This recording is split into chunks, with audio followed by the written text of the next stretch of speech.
I'm here to offer a little different perspective on some of the environmental concerns that many of the people probably aren't thinking about, whether they're currently contemplating pregnancy, they're pregnant, they're early parenting, or even in the midst of late parenting. It's time to give some thoughts to all of those inputs.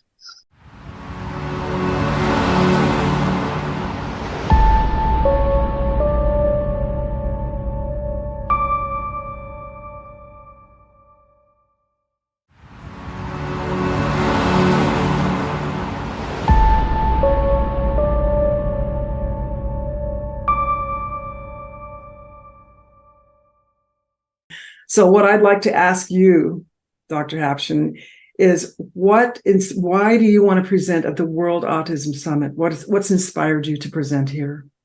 Well, I think actually you inspired me. You inspired me because you said you were going to create this summit, and it was going to be collaborative, and you were inviting folks from everywhere to share their knowledge, share their wisdom, share their energy. So that's why I'm here. I want to collaborate and share a bit of information with everybody.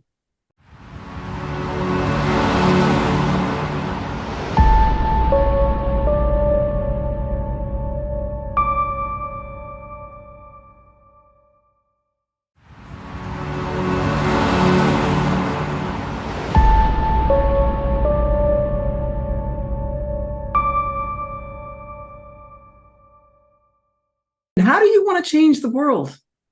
Nothing major. I want to change the world. Yeah, I've been at it. I think I've been at it for a long time, since I was a teenager. I think what inspires me and what I want to change is I want to help folks of all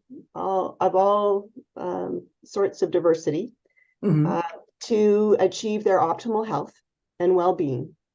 And I think we need to define health very broadly. To include physical and mental health always together, that we hold those dimensions of health always in mind. No. So that's where I'm at. And I also feel really strongly that individuals with neurodiversity are not respected or valued for their individual differences, for the gifts they bring to the world, and that we need to be looking with a different lens.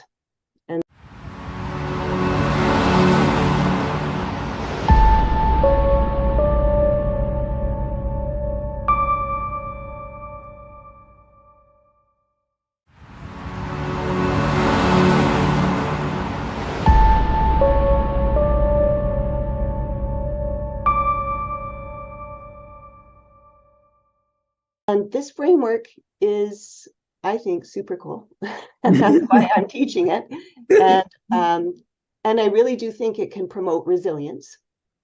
And I'm just going to give a summary of it today, a very quick overview, and hopefully that will whet folks' interest, and others will explore it.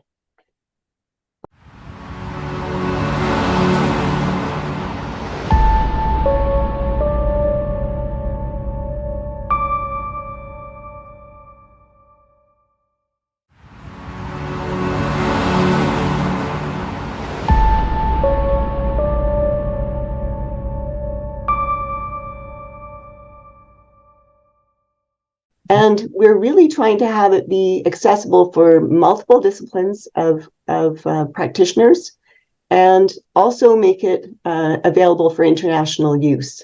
Because again, to have a common language, we need to make sure that we're presenting information in a way that's understandable to practitioners and to families across cultures. So that's a big ask and a big goal, but we're working on it.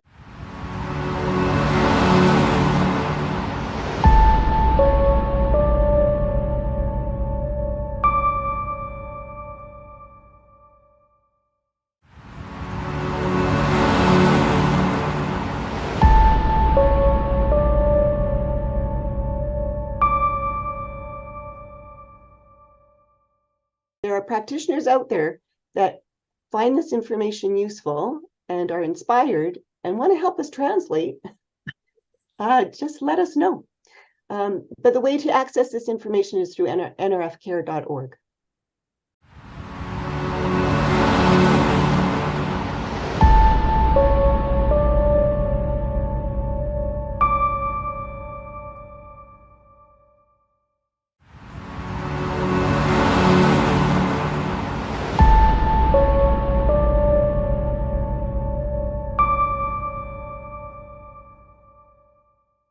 I'm going to describe today 5 paradigm shifts, because I think this is where we need to start in early intervention.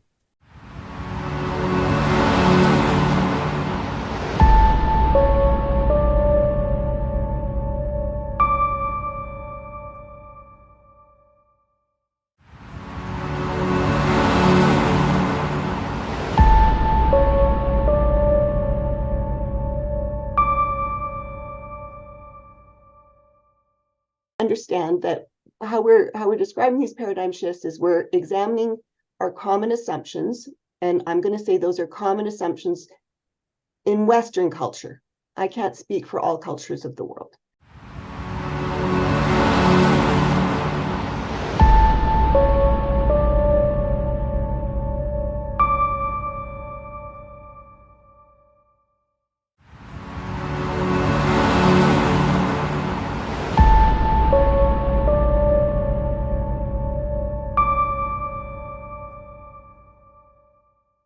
And that's, I think, what is going to really support the parent to feel resilient and the child's resilience over the lifespan.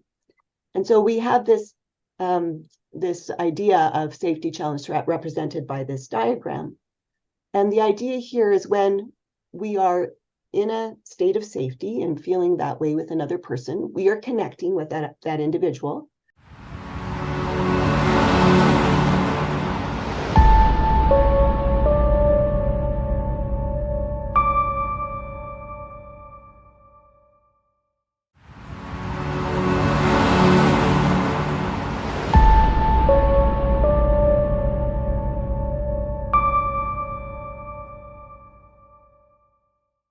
But rote memory and a lot of basic functions, including socialization, which we know with the autism experience can be challenging at times and overwhelming. It's for a lot of us.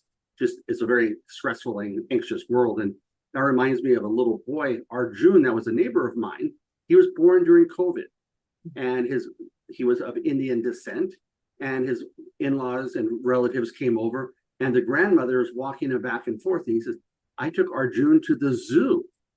And you know what? Arjun wasn't looking at the animals. He was looking at the humans, because we had just demasked here in Oregon. And he thought humans were very interesting, even though he was at the zoo. So once again, our visual, our integration, we know that there are dietary considerations with autism.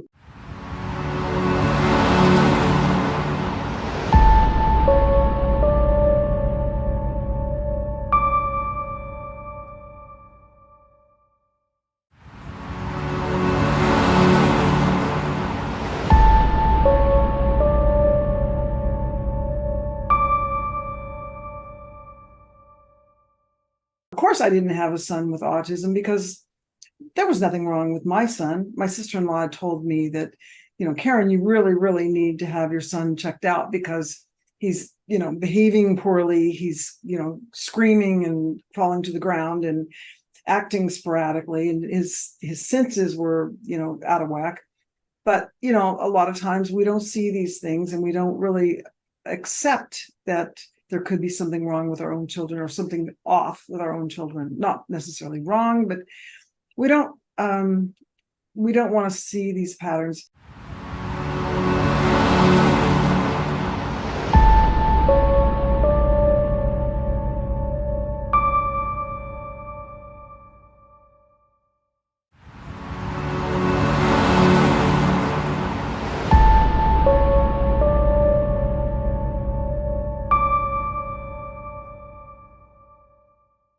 I'm sitting in the Safeway parking lot, and this is after I had taken my son in, kicking and screaming across the Glen Rose parking lot.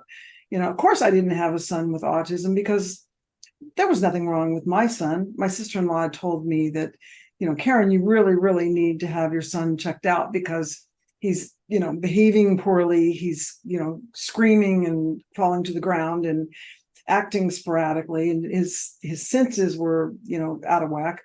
But, a lot of times we don't see these things and we don't really accept that there could be something wrong with our own children or something off with our own children. Not necessarily wrong, but we don't want to see these patterns.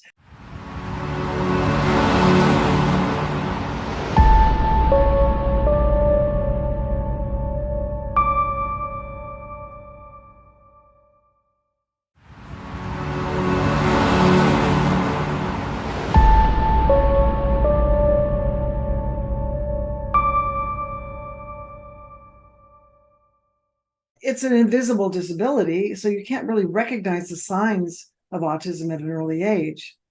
A lot of times later on, looking back, you can say, oh yeah, well, he did sort of stare at the fan a lot. Or, he was doing this, moving his arms around and spinning around in circles and making, watching the movies over and over again. But at the time, it didn't seem odd. It would seem odd on somebody that was, in their 20s, or it might seem odd on, somebody that is, it would just seem odd in different spaces. But you don't look at that as a child as being odd. You think they're just playing. Mm-hmm. So the early signs of autism, I think, are really important to pay attention to. And I've had a lot of people in the summit point that out.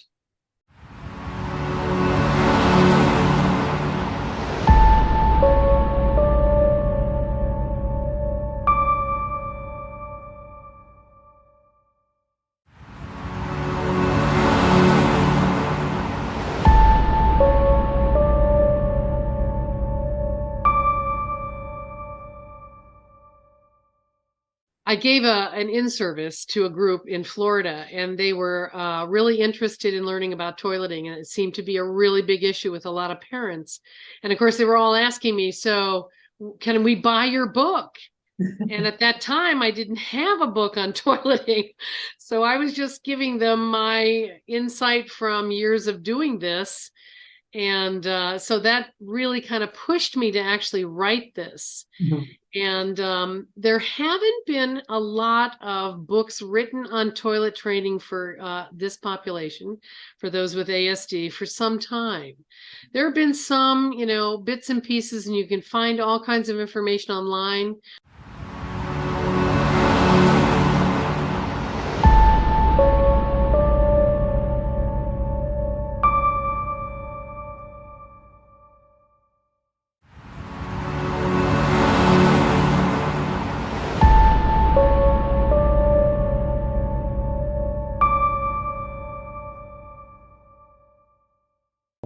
It's also important that families receive what's referred to as care navigation. So from a system standpoint, ensuring that that family knows what's available to them in terms of supports, because we talk a lot about the social determinants of health, and a family's health is dependent on not only the treatment that a professional can provide the individual with autism and the family, but also it's connected to other aspects of living, proper housing and employment and mental health supports for the family members as well. So we're only as good as our systems at the end of the day, and I really see a medical neighborhood model as being essential, and a system that really requires more development at this point.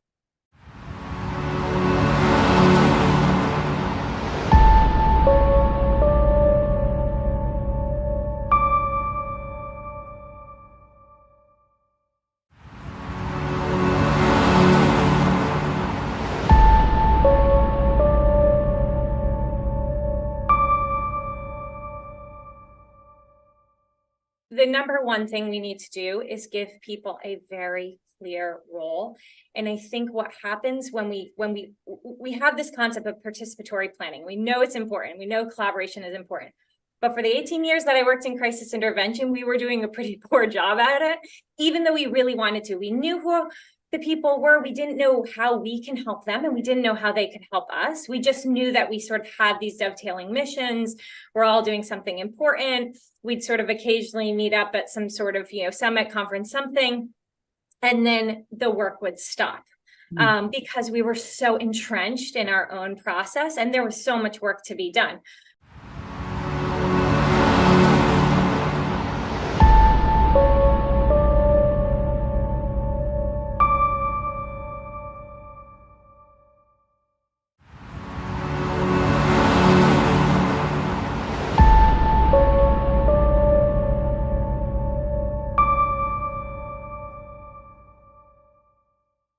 These kids are like a phone with one bar of service.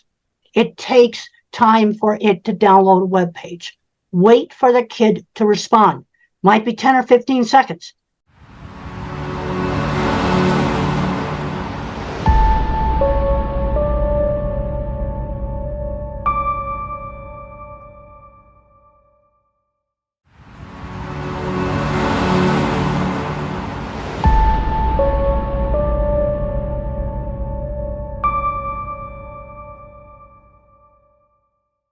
And the other big problem I'm seeing with a lot of fully verbal individuals on the spectrum is they're not learning working skills.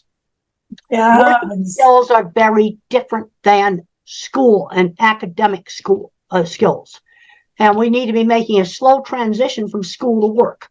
Let's start with some volunteer jobs outside the home, maybe at a church or whatever, or some other place of worship, walking dogs, where they're doing something on a schedule and the boss is outside the family. It's somebody else's dog they're walking. Yeah, that's really, really important. And then the instant they're legal working age, they need to get some jobs. And I just want to give you some tips to make those jobs successful. Let's avoid the rapid multitasking chaos like a McDonald's takeout window. Let's not go there. Let's go more quieter retail jobs.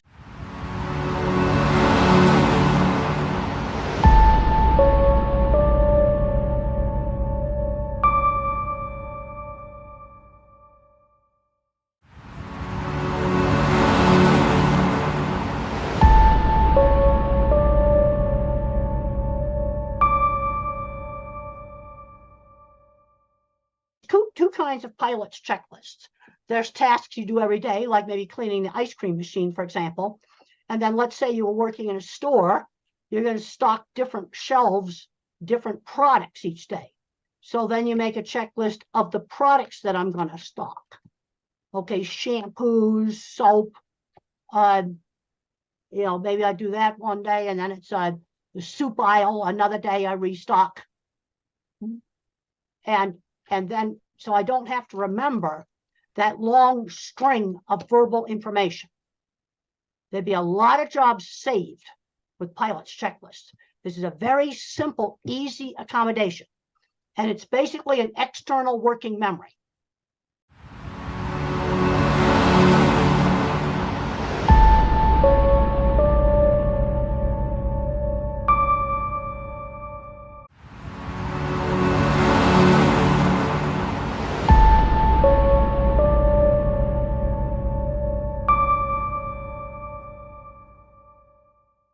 If I was a computer, I'd be an Intel 286, very small processor, but I have tons and tons and tons of memory. And I don't need working memory to do design work. And in fact, the way I used to sell jobs is I just showed off pictures of my drawings. In fact, here are some of my drawings in my book, Thinking in Pictures, in my old book. Wow. And the way I sold the jobs was to show off my drawings. And what I have a problem with is I cannot remember long strings of verbal information. Let's say it's something simple, like I got to clean the ice cream machine at McDonald's. And they go yakety yak, yak, yak, yak through the steps. I can't remember that. Give me a pilot's checklist. Tear down steps, cleaning steps, reassembly steps. Pilots are required to use a checklist on every single flight. And this is a very, very easy accommodation.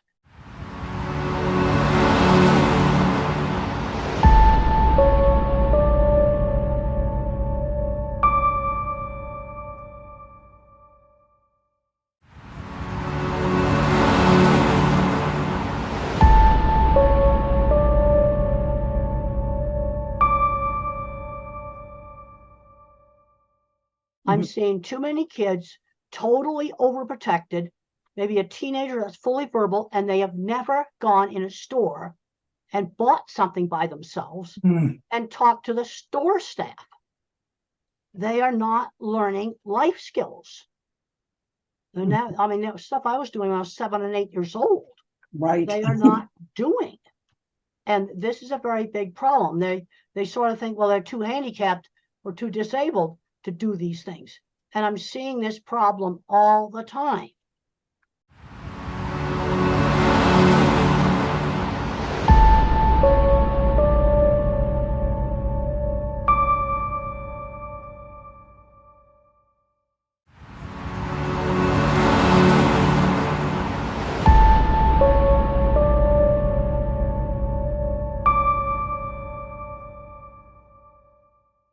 It's about giving permission to people to ask questions that they have been wondering about how neurodiverse learners think, how they interact. It's about it's about helping people to not be afraid to inquire how different brains operate. You know, and if I can do that just a little bit and promote that in some way, then I think I'm doing a good job.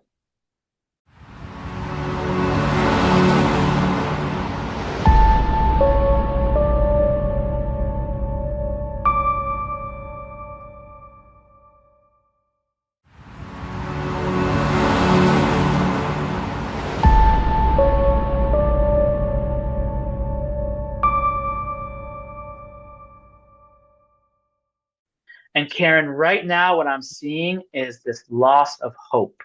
And this loss of hope that you know I've talked about in the past and I've worked with other professionals on. It's because of the pressure that is sometimes felt by our neurodiverse learners. And it's immense, Karen, and it is something that I think, you know, we really need to be thinking more about, you know, as we move forward in this field and helping to support our neurodiverse learners in all environments.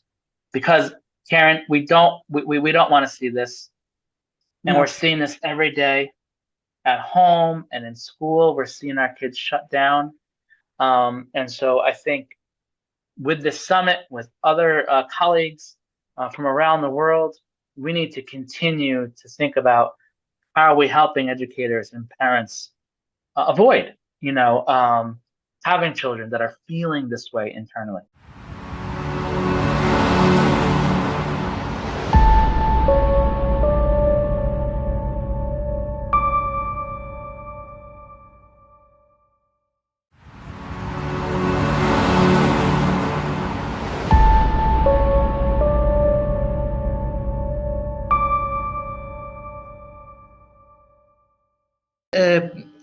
It's important your work and try a little the same work here in Italy. It's important to build up a net of different professionals. So the book is a way to bring in Italy a new idea about autism.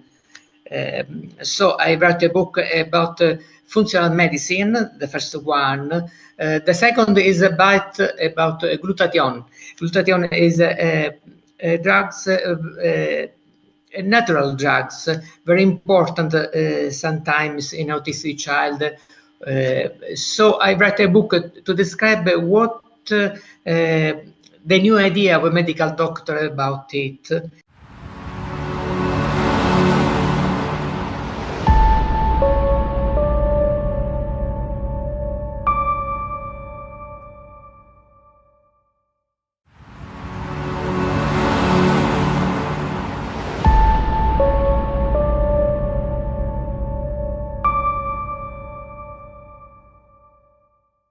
When I was a child, I was a sensory problem. Now I understand it, but now I understand. Now I am 66 years old, but 50 years ago, medical doctor don't know here in Italy sensory problem. So now I understand what I have. it was been very difficult for me to study, to go ahead. So when I begin to understand the problem, I decided to make medical doctor. I Nice. spent 10 years to study as a medical doctor. But when I finished, it was useful, but not enough.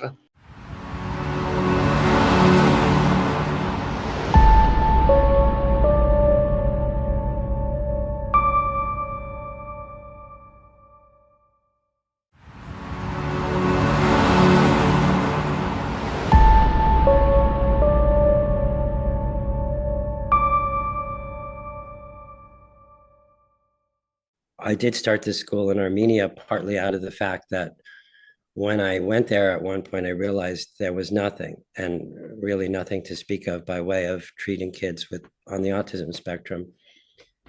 You know, kids had been essentially sent to orphanages, primarily sent to orphanages if they had symptoms of autism, where they were just warehoused, or they were sent to some distant relative to live sort of invisibly in the countryside. And so that really struck me as, you know, something I could make a difference doing. And so that's sort of the beginning of that. And that, as you mentioned in the introduction, that became a big part of my life.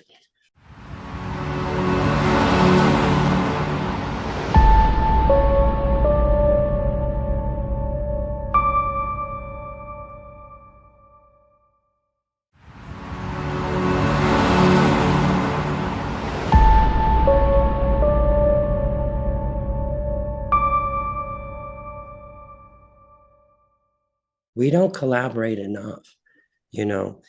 And so the way I think we need to improve that is essentially the way we've done everything else, which is a lot of advocacy, a lot of insistence on how important collaboration is, and doing it anyway, and finding ways. You know, one of my mentors used to say that the way to not be depressed was to take more risks and get trickier.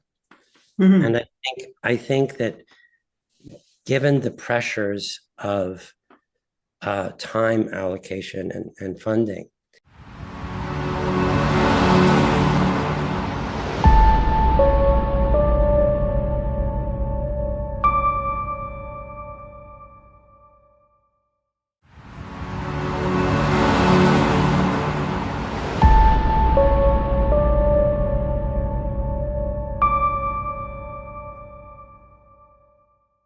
platform makes me reach to the not just general public, but very, very proficient, skilled professionals also. So this is the great idea to have this summit where we are raising our voice towards just extending our help and care for autistic population.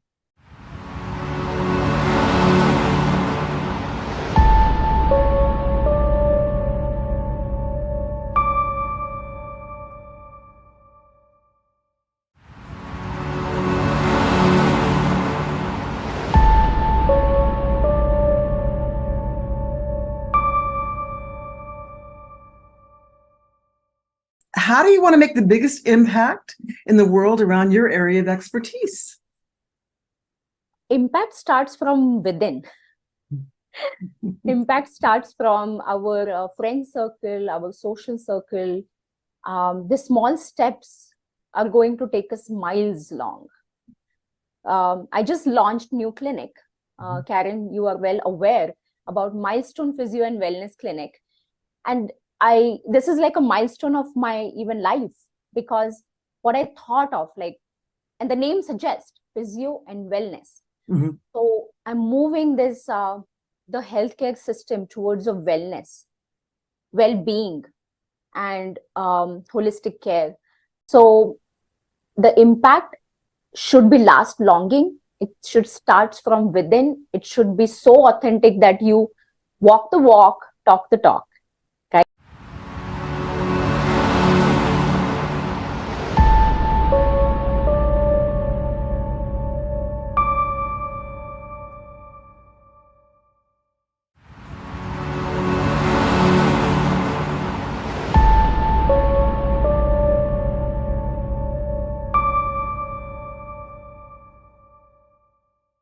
can we set up systems for success in partnership relationships that you think? Oh, the whole of this conversation is going to be on that. Okay. I believe not one person can make change. It has Yeah. to be team approach. Don't you think, like Karen, like you and me are like struggling to inform people, Yes. get together, and this is the first line of action Yes. that people should understand. Everyone can participate.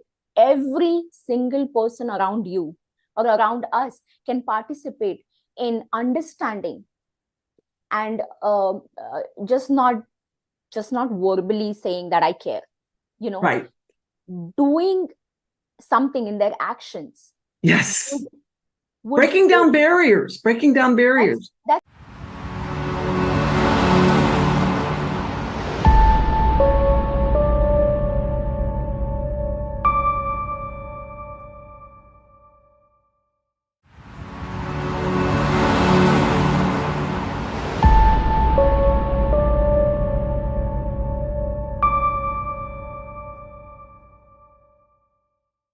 change the lifestyle of autistic people, then it will, like, let's say in 5 years down the line, what happens, right? It's a big movement. And then Karen, you are actually like geared up for all of that thing, and I'm just like supporting your cause. And one day I will like to say that this whole paradigm shift we are going to do by different actions. This is one of the task and action what you're doing to have summit, so that people will be well informed and authentically. Yes, authentically. I love that.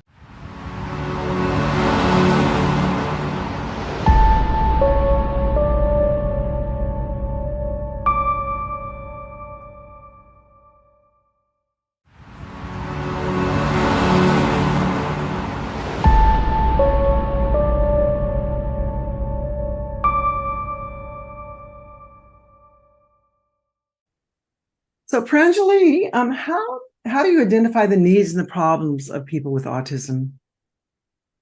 Because I'm certified neurophysiotherapist. And then my interest of practice was pediatric. And then I worked in a couple of multi-speciality center for pediatric, got certified in multiple different techniques to treat pediatric. So people must be aware about neurodevelopmental approaches and sensory integration, sensory processing treatment.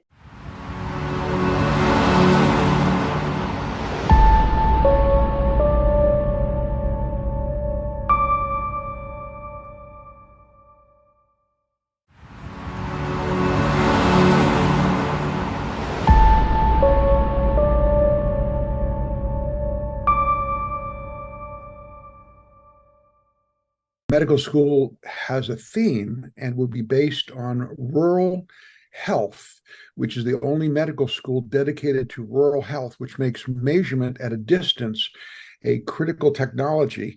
And my recent patents, which have been granted by the Patent Office, and also the European Patent Office, after one look, they didn't ask for anything. They said, "Here you go. This is a totally new field. Here are your patents." So it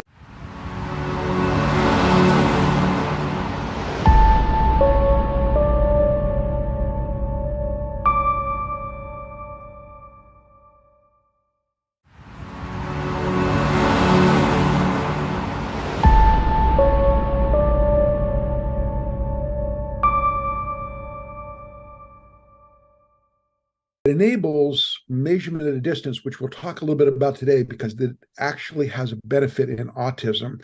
And I'll talk about that because that's the way I got into that, because I realized that doctors had such a hard time keeping track of the trends of their patients. So we'll talk about that a little bit more. But the hospital will be dedicated to rural health, and the measurements is a big part of that.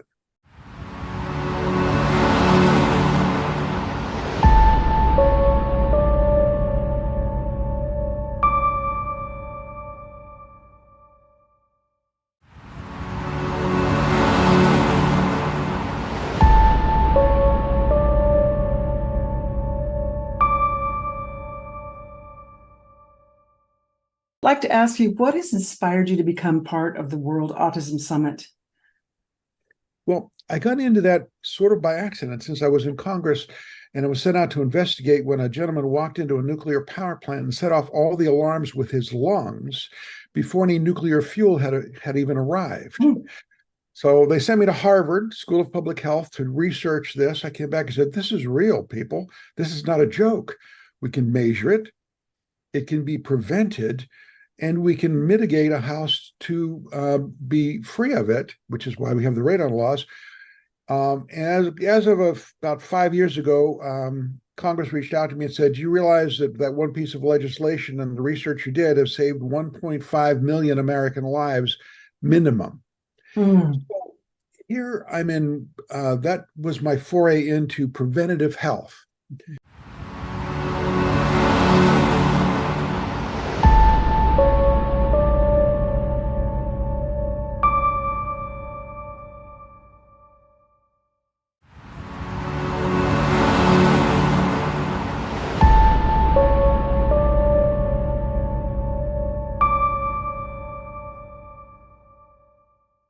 Autism was a big mystery when I came into it.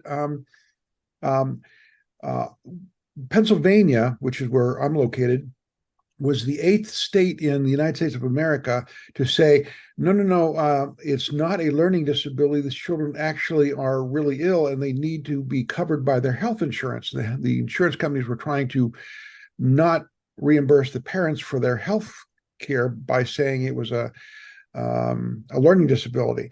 And of course, now 48 states that I know of have all made that exact same decision, that there is a health component here to the children, and that it is a real health situation. And this is why measurements are such a key part of that. So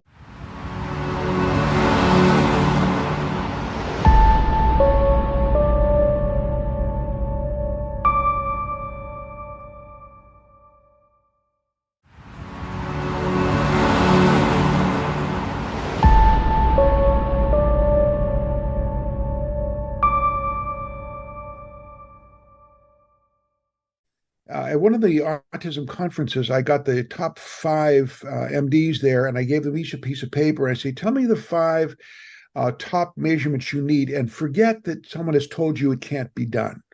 Wow. One of them that we have now 3 patents on was one of those, where Martha Herbert and Scott Faber and David Berger, they all put it as one of their top 5.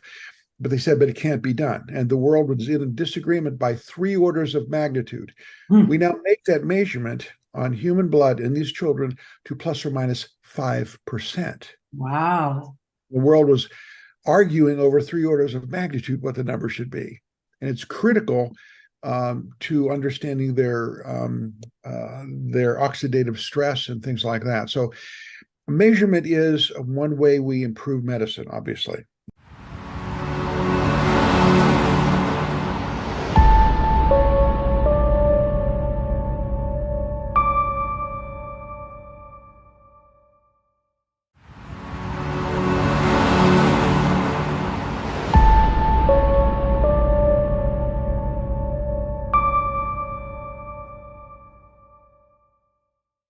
So before we started, we got money, several $100,000 to convene 2 medical conferences.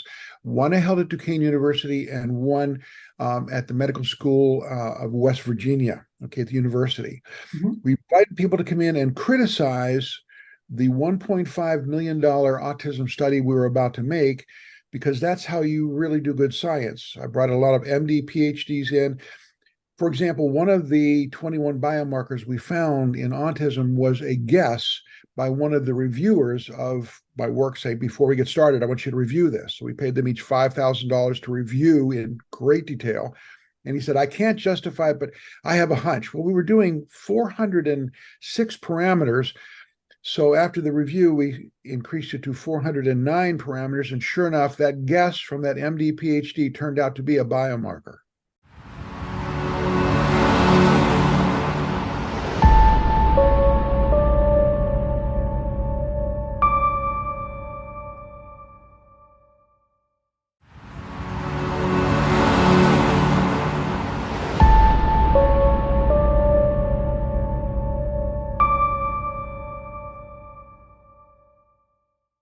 There's always been, and I think it's wonderful to have a lot of early intervention to support individuals who are younger and through childhood who are on the autism spectrum. But the reality is that a lot of individuals are not ready and don't want to do a lot of that work during that time. Just getting by in childhood and the amount of learning that comes and the amount of information that has to be processed is phenomenal and overwhelming.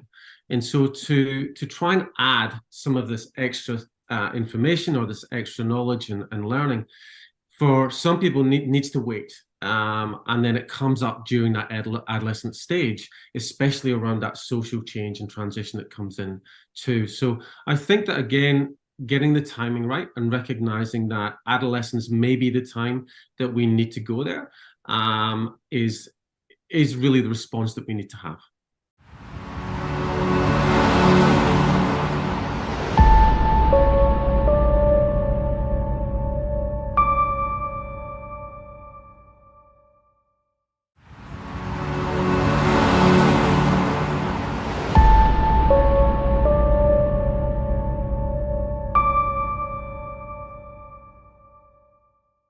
I think it's important. In Italy, the family is the center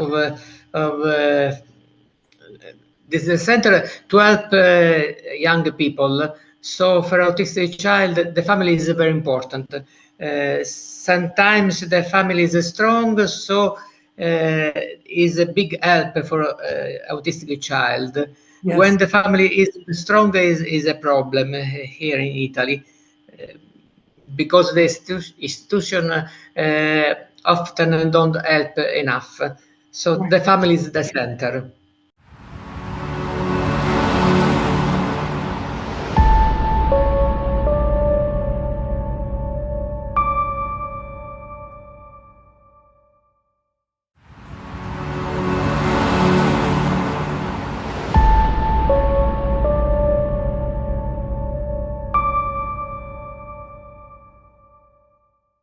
It concerns me about ASD because, as you know, that the rate of ASD is not climbing slowly. Right. It's climbing up very, very sharply. So absolutely concerns me because what happened in the last 50 years, what happened in the last 100 years, I don't think that we have changed a lot in terms of our genetic makeup. But something turned in our life and the life around us for the rate of ASD to be exponentially and excruciatingly high.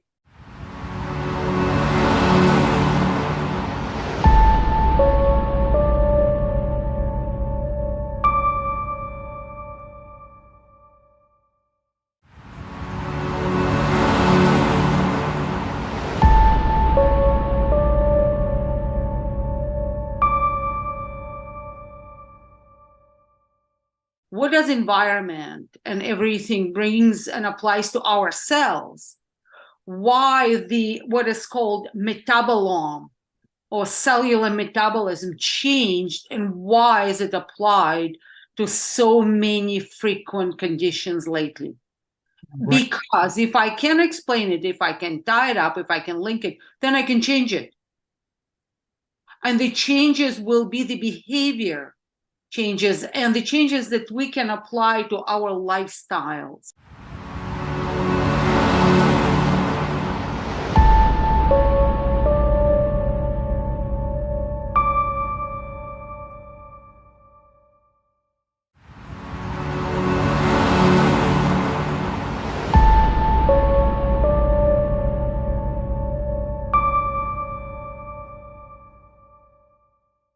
To answer the question why, so it makes sense to me, I need to answer the question why the cells are not behaving properly.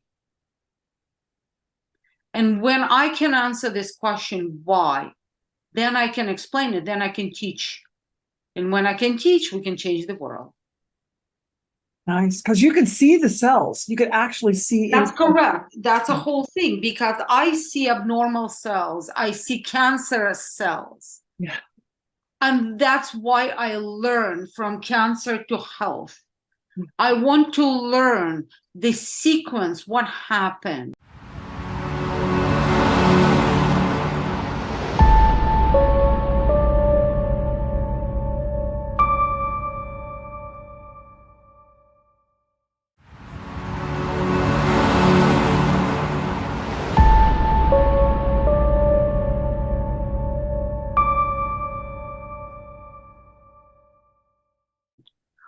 Why did they turn cancerous? Oh, that's amazing. Because everything per se, it's basically the same metabolic reactions. We're going to be, let's say, talking about ASD, we're going to be talking about neurodegeneration or neuroinflammation or any degree of something. It's the same metabolic reactions that apply to every other organ. The pathways are there. The cytokines are there. What is called epigenetic or epigenome, what we apply to our genes, because we all understand that genes are the gun and the environment is the trigger.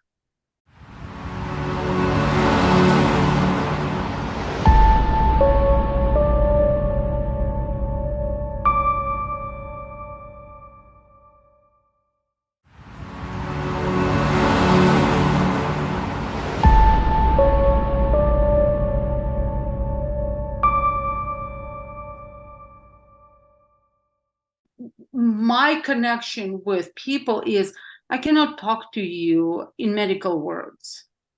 I cannot talk to you in that gibberish language. No, I need to talk to you in your ways, in your language. So that makes sense. You know what I'm saying? I do. But everything to me has to make sense. Yeah, it's hard for the layman to understand a lot of things sometimes. That's right. And we push. And the thing is, what happens now in our world, everything is so easy with, let's say, give me the pill. But what I would love to explain, what I try to teach is my body is my responsibility. And my body is my commitment.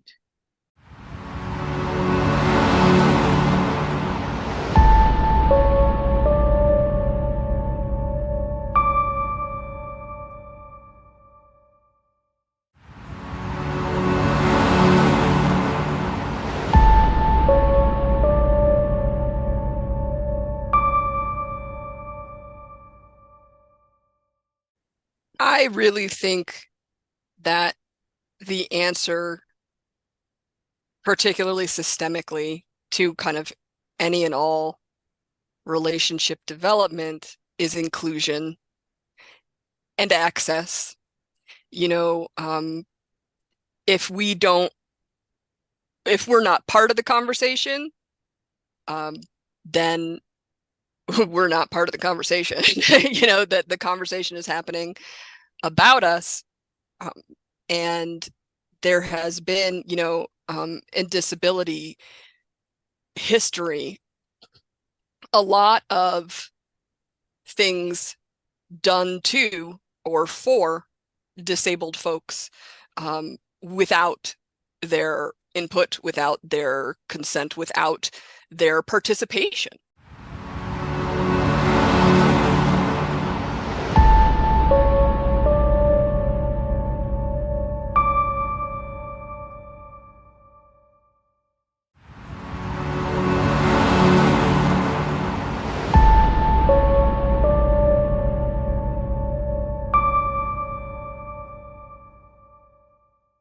Think it's a class called Express Yourself Through the Miracle Project.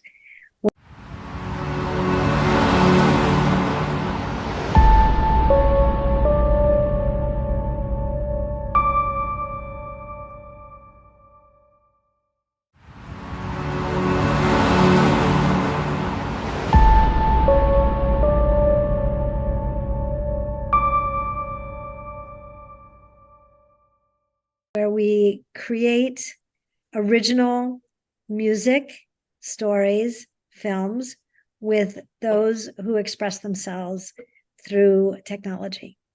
I can't wait to see it. I'm so excited. Thank you so much. You're amazing.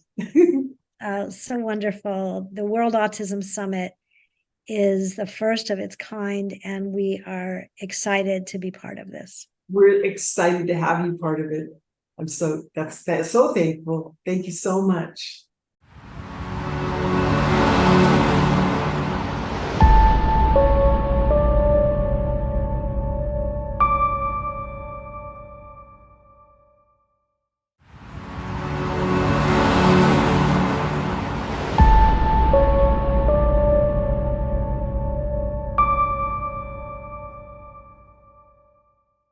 In reality, technology increases the quality of the service.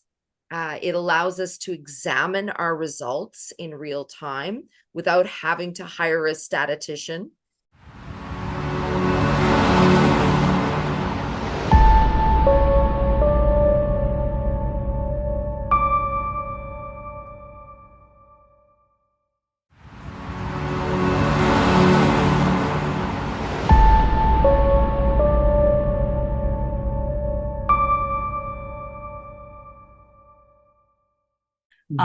And it's about remembering that autistic children become autistic adults, and we need to be able to cater to them and to provide them accommodations and the services they need so they can thrive.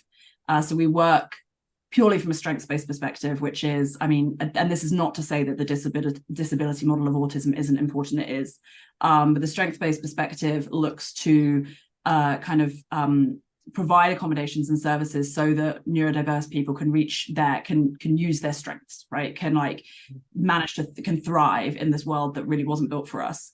And I'm hoping through that we can, we can really improve the employment statistics. We can really help individuals achieve their dreams, so that's really what we do.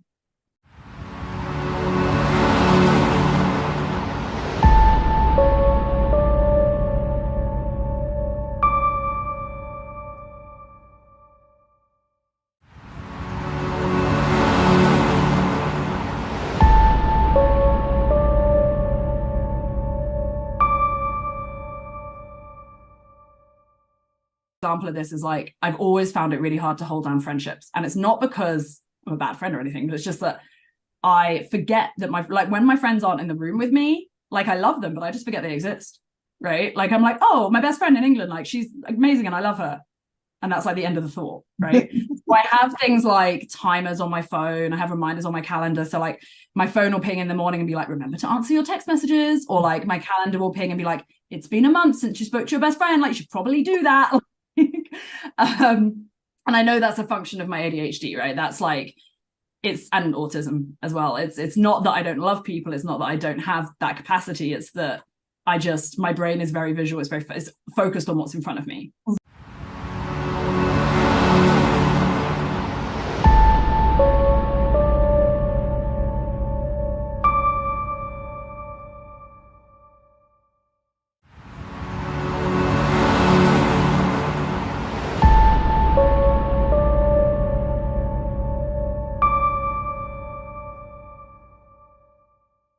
The number of parents who I've talked with who have the same story, and they say, Jonathan, in our journey to look for the best resources we can for a child, we speak with this professional. I mean, you just mentioned some, Karen, the Miller method, and they're great and they do what they do.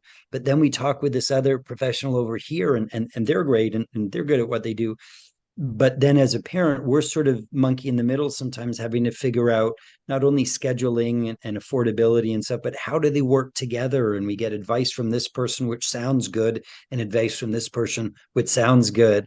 And we really wish that there was more of a cohesive plan in the field. And that's what I'm trying to do.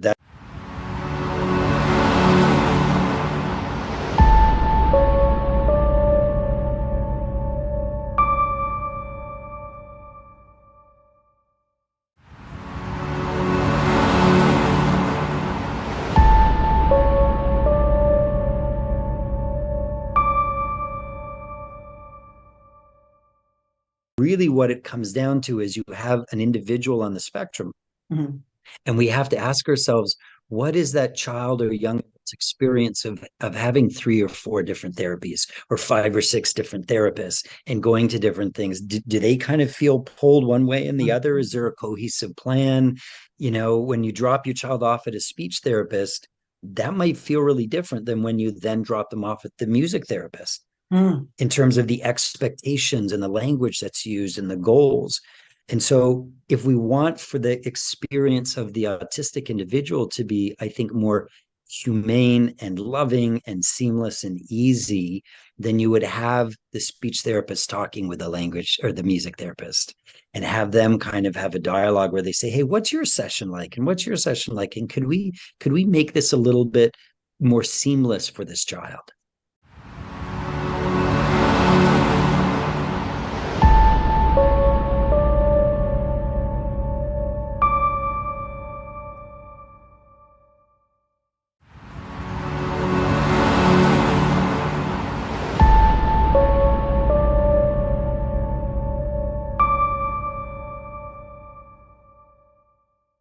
Professionals like myself have to really be what I call deep listeners. We have to really lean in. And deep listening means putting my judgments aside, putting even the knowledge that I have aside for a moment and being open to the reality that this parent is the specialist on their child and they have all sorts of information that I need to listen to and understand. Not necessarily the specialist, but I mean, it's a vulnerable place to be. Yeah, because it's sure. It's like, you know, we want our kids to be right. We want our kids to be okay, and we're opening our lives up because it's our kid, you know. And I know Yes. moms out there and dads out there, you know, want the best for our kids, and it's just you're on the spot.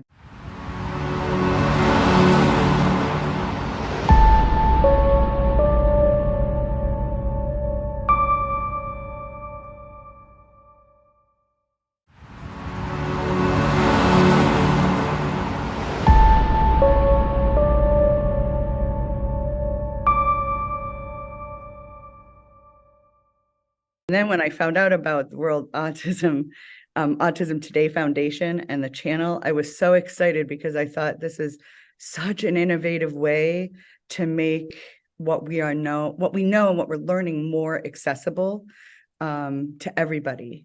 You know, there's not a lot of equity always in getting services for your students worldwide. If they're neurodiverse. And so what a wonderful idea, Karen. I'm so glad I met you.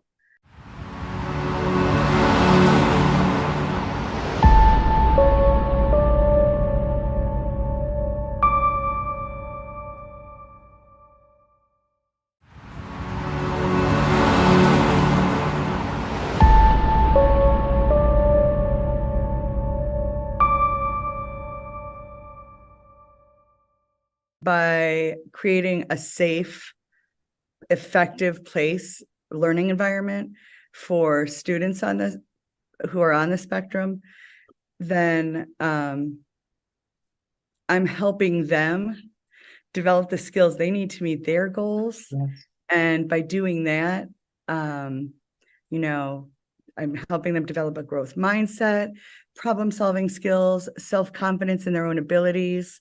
And then they go out into the world and they're going to be able to do that as well, not only for themselves to make their way, but to lend a hand to the next neurodivergent person.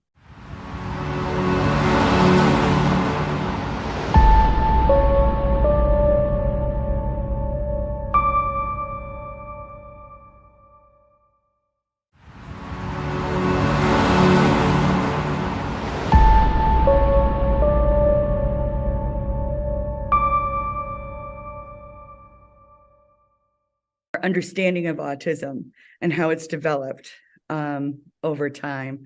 What we come to understand is that, like many things, it's a spectrum, and it's just another way of being in the world. But the more we understand each other, the better we are at coexisting.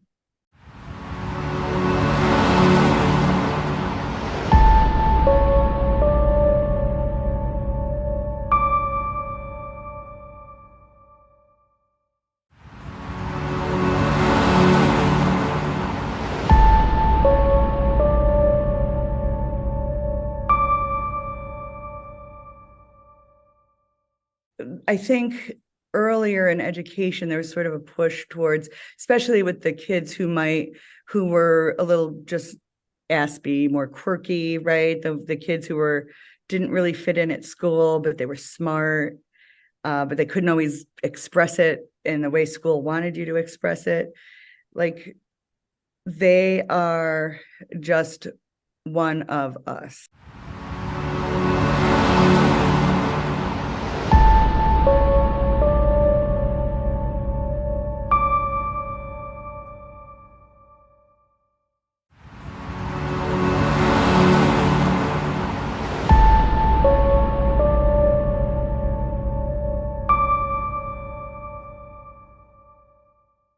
What is your biggest why for what you do?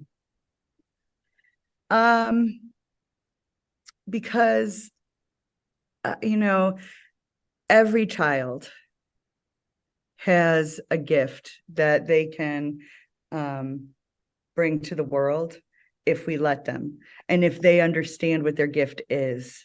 Like, the thing that I think of when I look out into the world today, I see a lot of fear of the unknown, which makes people back into some very dark corners. And I have these wonderfully brilliant autistic students that I work with who sometimes, when somebody sees something really just very black and white, that is a good thing to put out there in the world.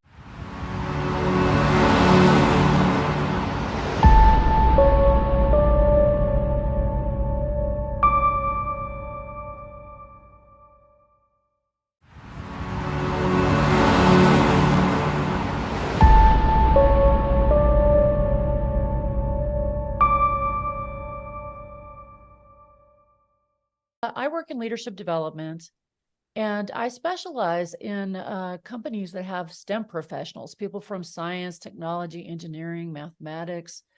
Those industries tend to have quite a few people that are on spectrum and also that are neurodiverse. And so I have tried to develop tools and methodologies for these leaders because, some of them are better at the heady stuff than the hardy stuff, as I like to say, And it's kind of true for a lot of leaders in business. It doesn't, you don't have to be, since all of us are neurodiverse, but you don't have to be on autism to have that become a problem. But my work is really focused on helping these individuals create environments where all can thrive, really understand the interpersonal relationships, the social and emotional component of leadership, and really spell it out so anybody can do it.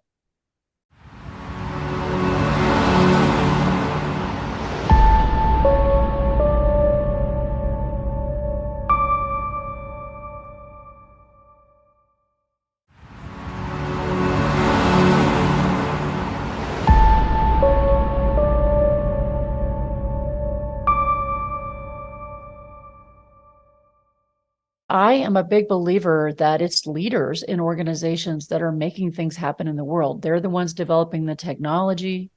They're the ones that are setting up the school systems.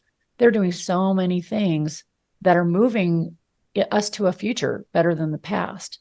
And I'd like to equip those leaders to do it in an inclusive way, because it's my belief that if we get more people involved in creating those solutions, then the solutions will be optimized. So oftentimes we maybe create a solution, but we haven't thought of the unintended consequence, how this is going to impact someone that wasn't a part of that solution. So when leaders operate inclusively, they have the best opportunity to solve, really complex and important problems. And so I want to make that as practical and easy to do as possible in the most human way possible. That's the impact I want to have.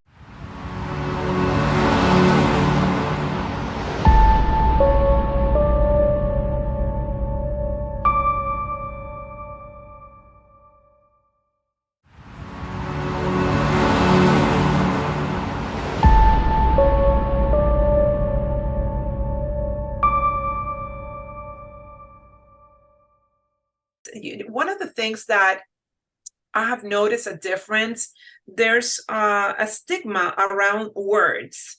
For example, before I could say, I'm an Aspie, Asperger's. and it was okay Mhm. in fashion, as I call it. Yeah, in In style. fashion. But then when you change the wording and you say, I am autistic, it still provokes some sort of what? Shock Uh-huh. in a lot of people. But it's the same. It's the same, and that's one of the things that we need to educate, that it is okay to be dyslexic. It is okay to be autistic. It is beautiful to be a neurodivergent. It is who you are.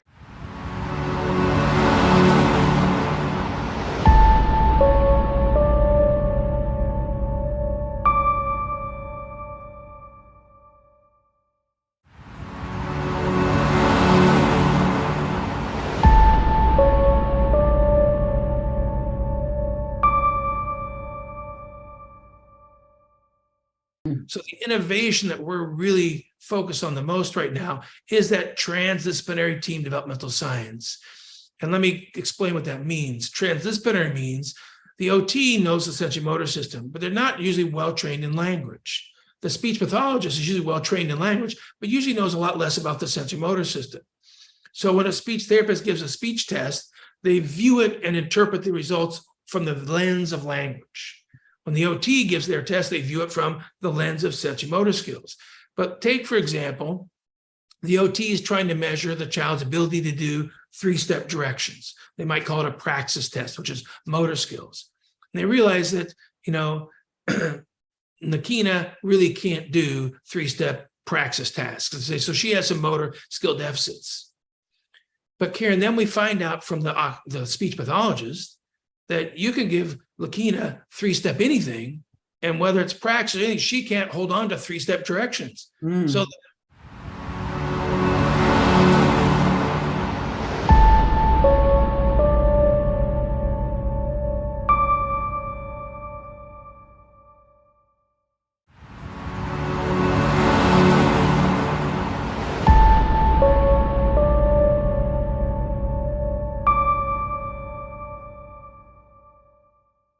one of the biggest hurdles, I think, has been for that vocational process has been, what does the hiring and training procedure look like for any particular employer? And that process just might not work for somebody that's on the spectrum. Even though they may be a great candidate for the job, they may have the skills needed, that hiring and training process might be a barrier to entry for them. So how can we use technology to minimize and mitigate those barriers, to be more flexible in that hiring and onboarding and training process? And that's where we think that we really can come in to help an employer or assist the employer with that potential candidate by giving them another tool to use in that hiring and training process. And we can design an entire store in VR, and you can show a candidate how a store works, functions, interact with people in the store, all in VR before they have to be integrated into the physical space.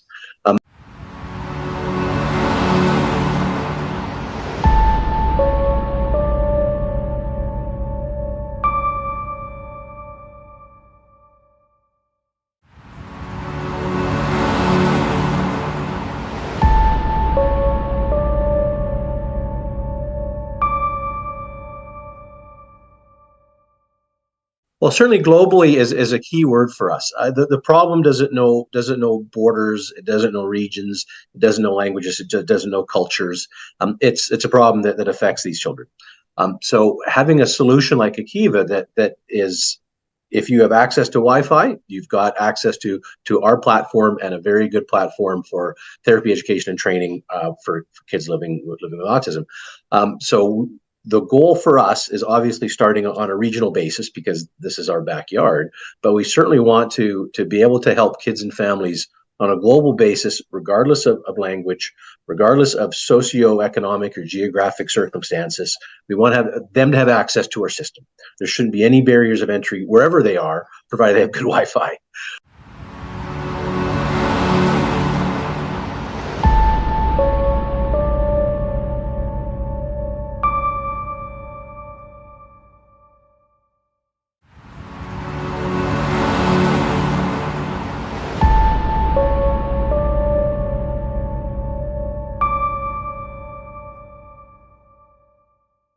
Thank you so Yeah, much for being here. much. Yes. Thanks, Okay. Karen, for hosting. My name's Connor. I'm the co-founder and COO here at Mintra. I am autistic myself, diagnosed on the spectrum as an adult at age 24. And really, Jilka kind of hit the nail on the head. We're building a network for neurodivergence around the world, starting in the US, to be able to fully unmask their neurodiversity in the job finding process, and to find employers that value them, not despite their neurodivergence, but because of the unique skills they bring. And really, this all got started when Julika was sharing the story of her brother, which was a really powerful one, at TEDx Georgia Tech about 4 years ago. So I was organizing that TED Talk conference. She was speaking, and we realized that this was a huge need.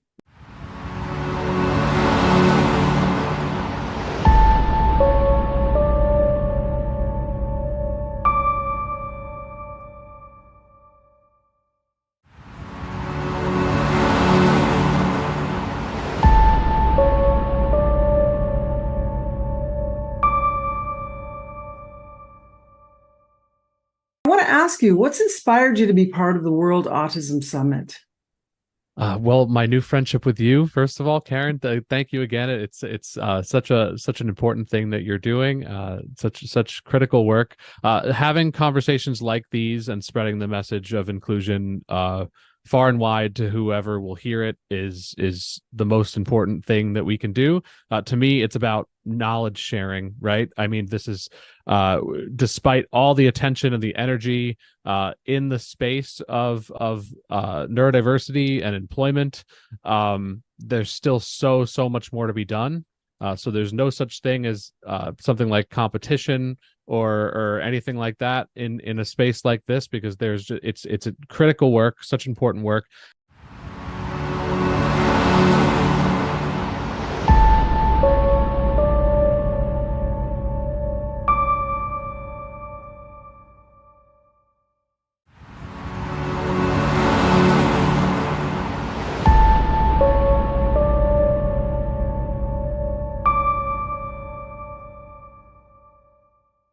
I really was kind of raised on this idea of just being defined based on limitations, and I think that's a lot of people, a lot of neurodistinct people, job seekers and professionals can identify with that experience. And so when I came into adulthood, all I could picture doing was changing that.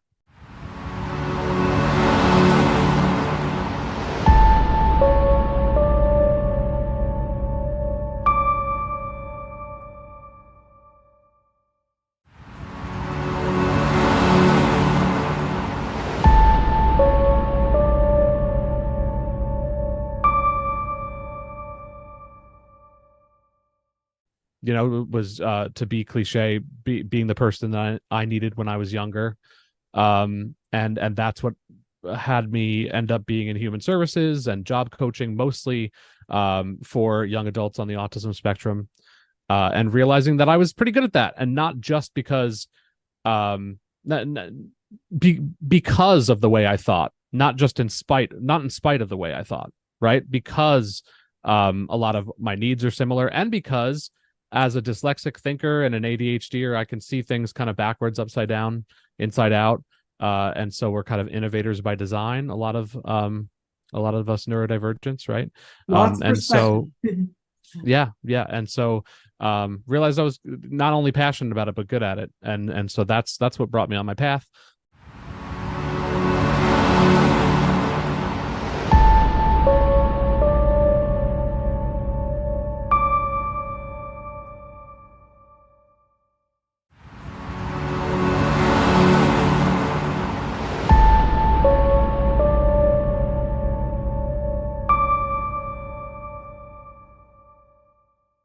Our STARS program started in 2019, and it's kind of our cornerstone program. And in short, that's our recruiting program. But we do much more than recruit, and we want to make sure that the organizations that we're partnering with are truly walking the walk and not kind of phoning it in, right? So mostly big companies, employers of 50,000 employees or more or so, but all size companies. We support them through a 3-step process.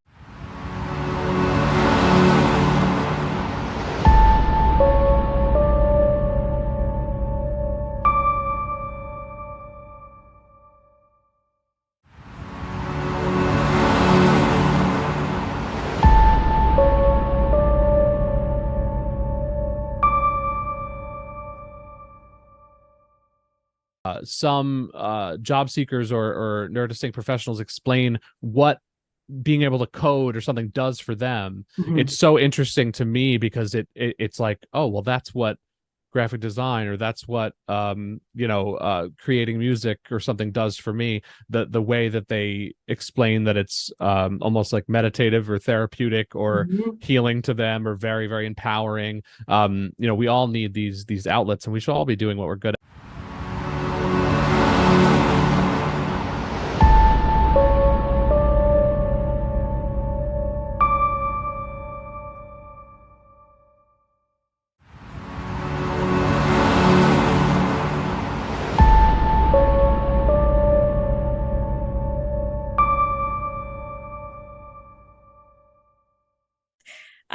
And I was inspired by my brother Vikram, who's a non-speaking autistic individual who actually learned to type at the age of 27 by using a letterboard and typing his first words. And we realized that he was a brilliant poet, had so much potential, was significantly overlooked, and if brought into the workforce, like so many others, could bring so much value to society and the economic world. So I'll pass it on to Connor. It's great to be here.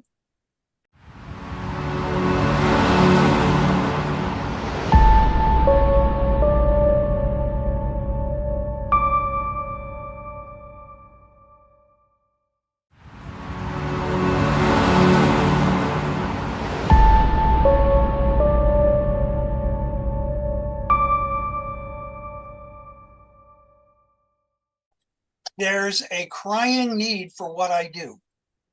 And I don't know about Canada, but I'm sure it's the same as here and other places, is that the most disabled people get services from rehabilitation, vocational rehabilitation agencies first.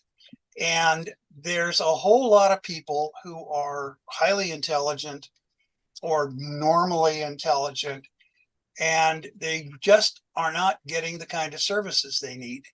And the kind of services that there are tend to be short-term and rather intense. You go for a weekend or a week or maybe a 2-month course, and you learn as much as you can, as fast as you can.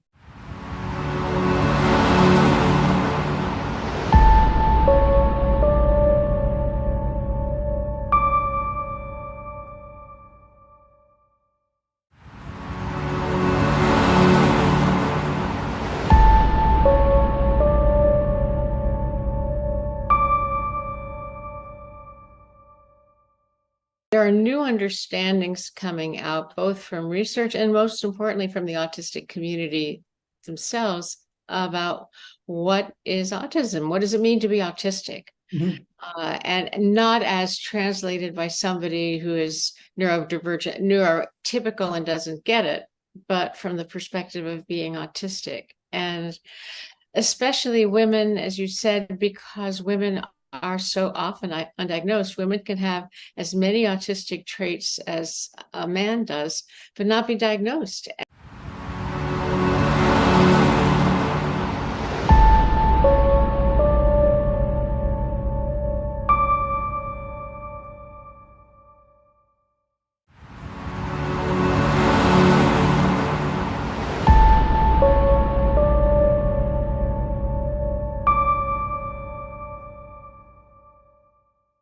There are new understandings coming out, both from research and most importantly from the autistic community themselves, about what is autism. What does it mean to be autistic? And not as translated by somebody who is neurodivergent, neurotypical and doesn't get it, but from the perspective of being autistic. And especially women, as you said, because women are so often undiagnosed. Women can have as many autistic traits as a man does, but not be diagnosed. And because of that, they're invalidated and they can have a lot of shame, they can struggle, and it's not, but they're thought of as just being crazy, or because after all, you don't look autistic.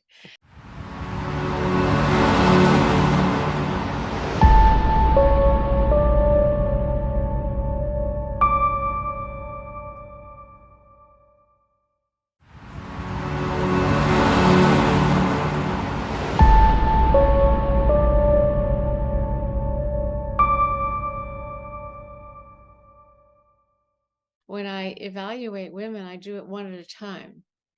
But for that person, it can be the biggest thing. People have called it life-changing for them. But in terms of reach, it's my hope that writing and speaking and being on social media will have a large reach, because hopefully a lot of people will hear our message, a lot of people will learn, and that's what I'm hoping to do.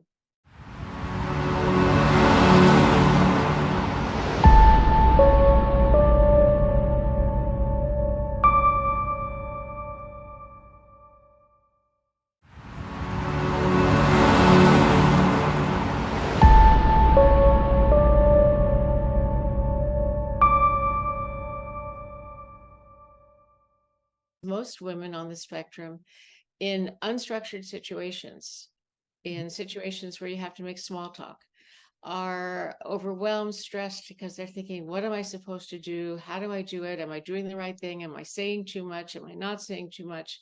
Am I looking right? And it's exhausting. It is completely exhausting. But to somebody looking at them and functioning in their job, they might say, well, she does fine because she's in a role. She knows what she's doing. She knows what to say.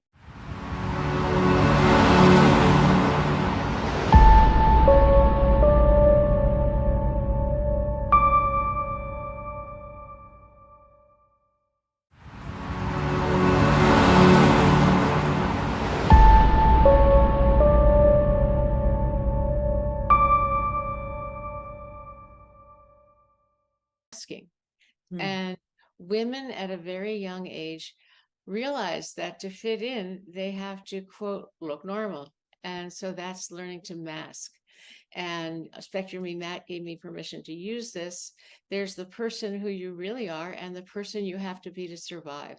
And masking is often what you need to do to survive. You have to sort of look as non-autistic as you can, but number one, that's exhausting. It takes an enormous amount of self-monitoring, an enormous amount of self-doubt, an enormous amount of self-effort. Most people have to recover.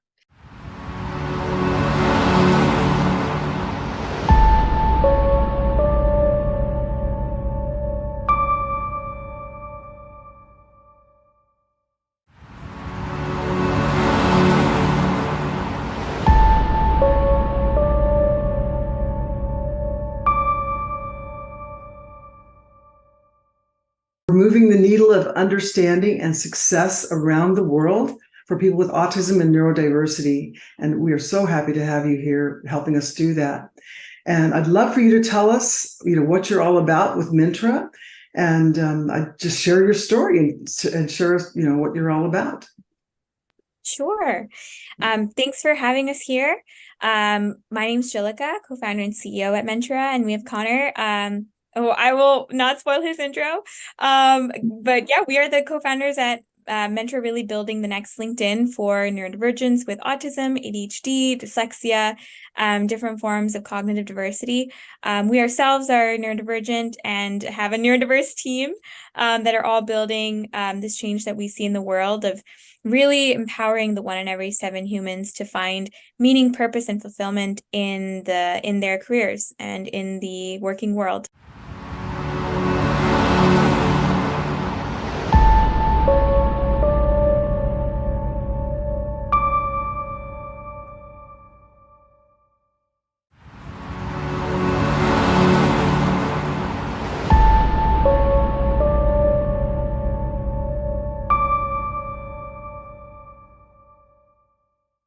Recent experience we had with one of our employer partner, someone autistic job seeker didn't want it to go and participate in the interview because she thought that she is not qualified. And we really put in a lot of efforts in convincing her that based on our understanding, you are qualified. Yes, you are lacking 1 or 2 very minor things, but the hiring manager will be open, and it's okay to just give it a shot. And she went for the interview, and she got the job. And this is with one of the very large global life science pharma company.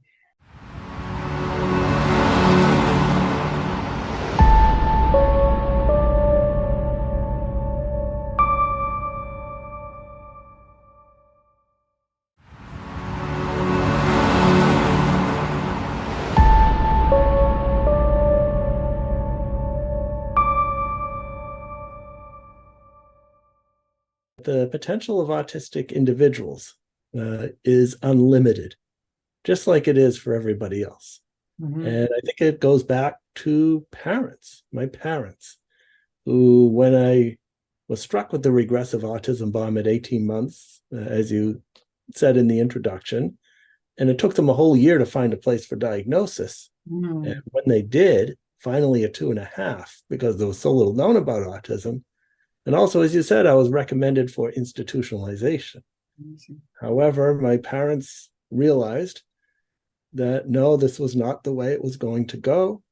And they convinced the school to take me in about a year.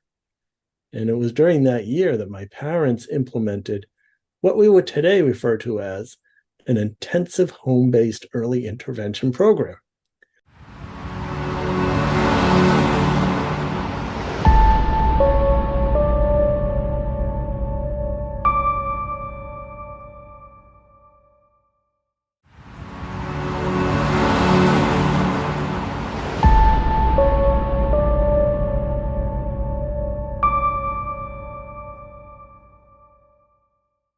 And to the uninitiated eye, everything looks great, as any quality school would be.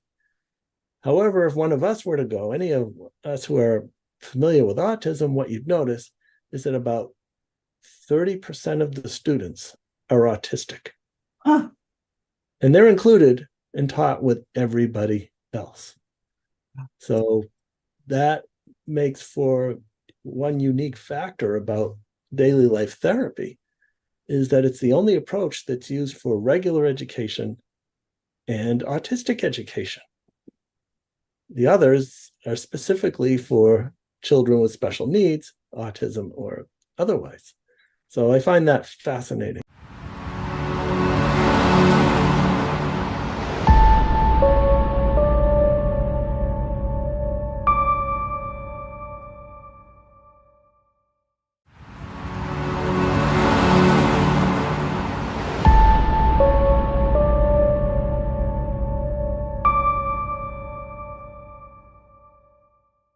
I had a paper route, which was an excellent and complete business in miniature, kid size, that worked very well for me.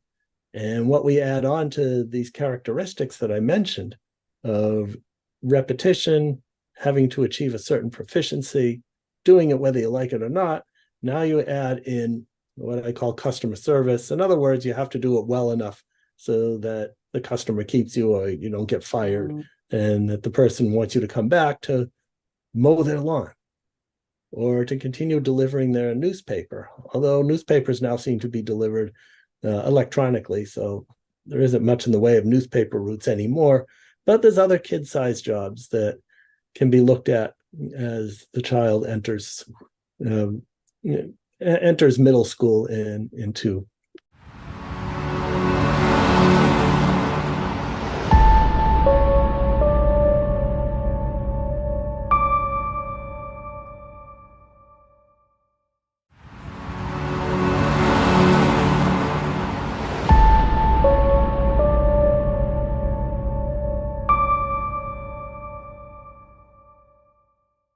Karen, the impact that I'm attempting to make centers on employment.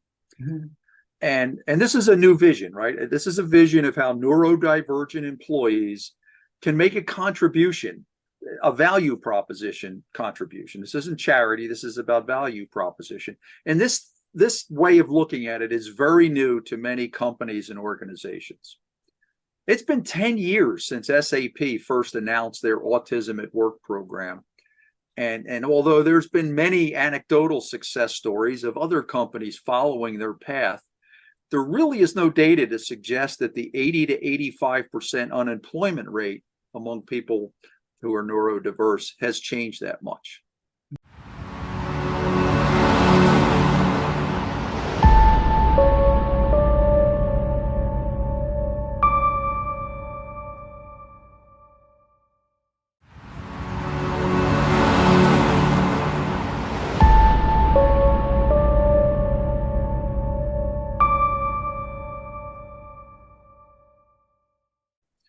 And this concept of constantly communicating, constantly teaching, and constantly exhorting organizations to change is critical to the change we're trying to make. It's critical to getting organizations to embrace this vision of neurodiverse employment as a value proposition. So, Karen, that's what inspired me to become involved with your summit. That's great.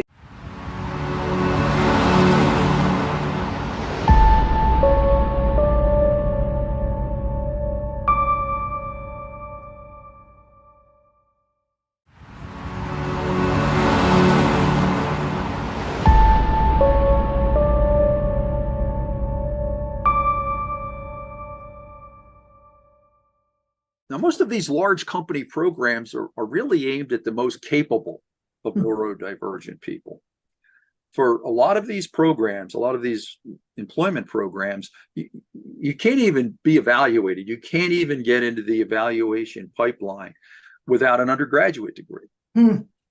So you're already talking about folks that do have the capability to navigate an undergraduate degree at a university. So that immediately limits it to a subset of neurodivergent people. And of course, we need to make an impact for everyone, for all neurodivergent people.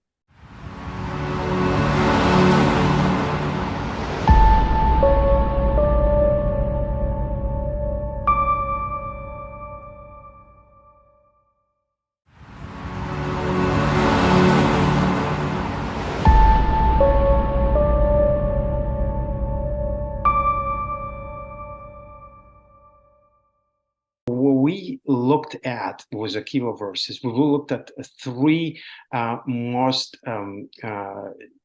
challenging in our opinion problems that we wanted to solve.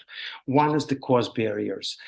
So even if with the insurance that in the United States was the providers that are covering a lot of therapies for autistic families, there's still difficulties to cover everything that needs to be provided.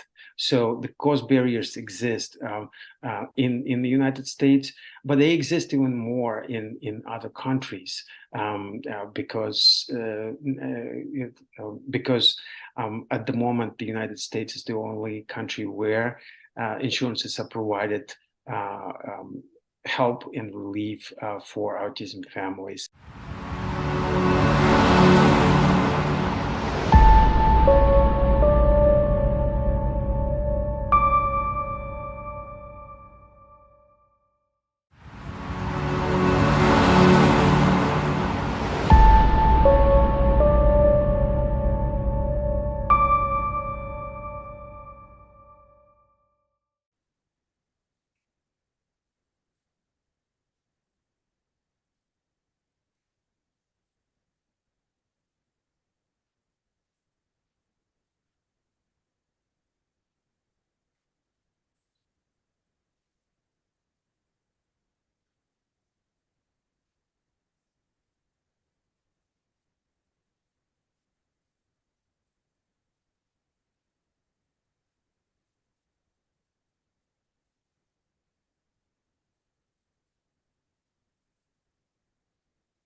It's what's interesting is that every time you show a video, it's very difficult to give a justice to this beautiful environment, to the immersive worlds that we've created. So I highly encourage everyone to try them in a virtual reality and really start adopting to our platform, maybe helping us with thoughts on how we can improve it in the future.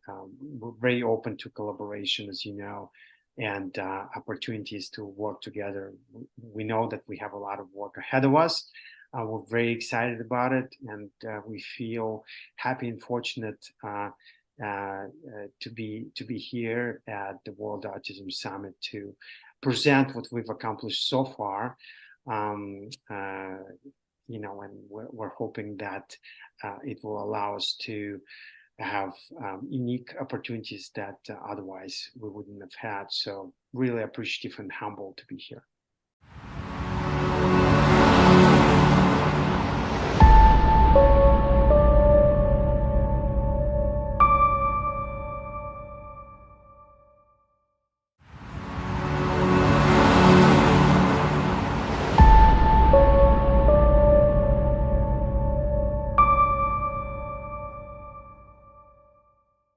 There is an awareness problem. And I think that, a lot of folks, they want to hire this from this population, but they don't know exactly how to do it.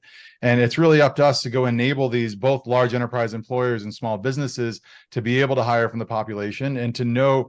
And I think the world needs to know that you can hire from the population. They're perfectly capable of working. And frankly, when they're given the right structure and support within the organization, they will outperform their peers, their neurotypical peers, 10 times out of 10. And it is really significant.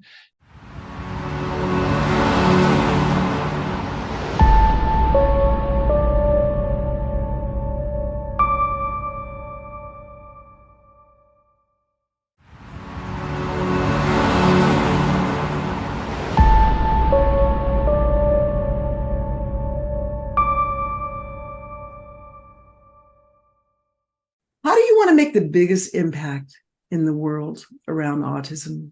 So the biggest impact in the world of in my area of expertise is I really wanted to help people on the autism spectrum be able to turn their passion, whether it's animation or film or any of their subjects, into a career that can lead to sustainable, independent lives.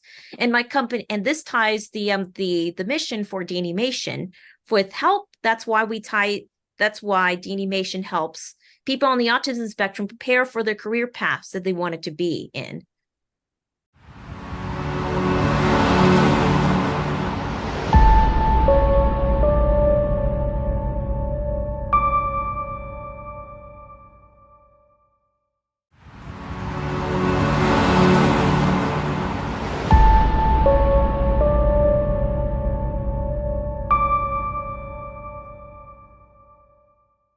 Reason why I wanted to do something in the autism world is that people on the autism spectrum struggle to become independent.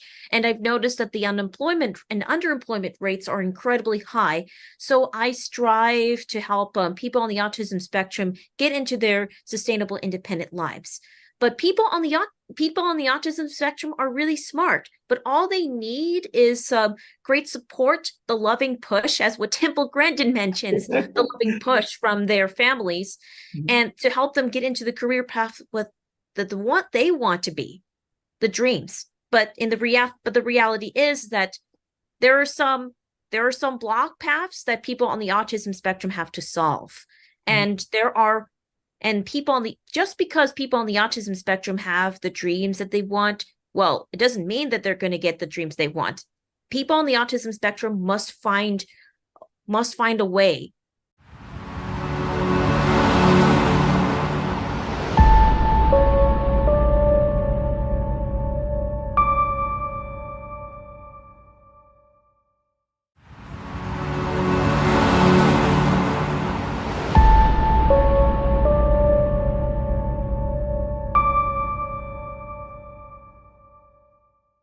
Temple really inspired you, as she's inspired so many people. Tell me a little bit about that. She's incredibly amazing. When I first saw the premiere of the HBO movie Temple Grandin, it shows me that if Temple Grandin can have a career in the field she wanted to be, then I can. The same thing with animation, and therefore Temple Grandin has been my biggest inspiration throughout the years since I first discovered her. And therefore I inspired to be the Temple Grandin of my generation.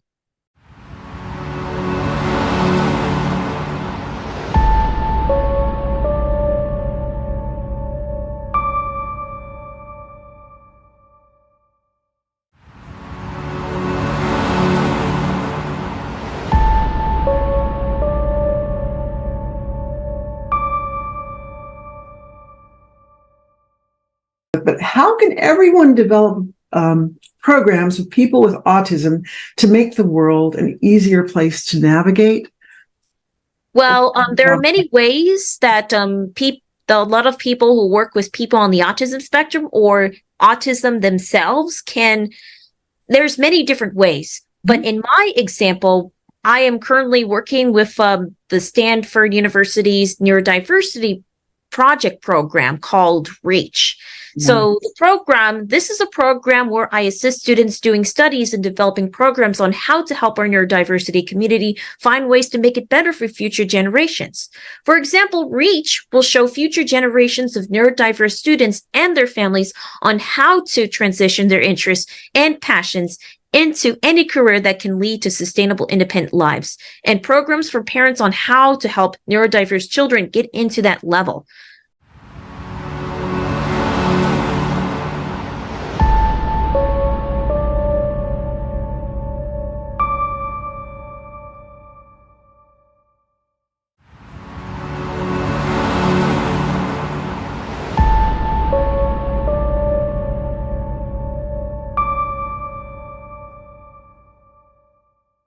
Do you think that by establishing a career for a person with autism, that can lead them into financial success?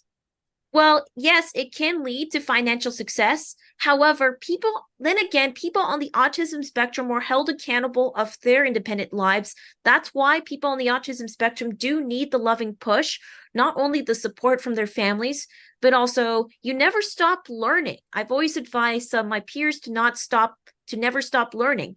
Some people on the autism spectrum do need to take classes on how to manage their finances and how to do life skills. These are the important classes that people on the autism need in order to refresh their brains to stay independent, stay diligent. It's the key.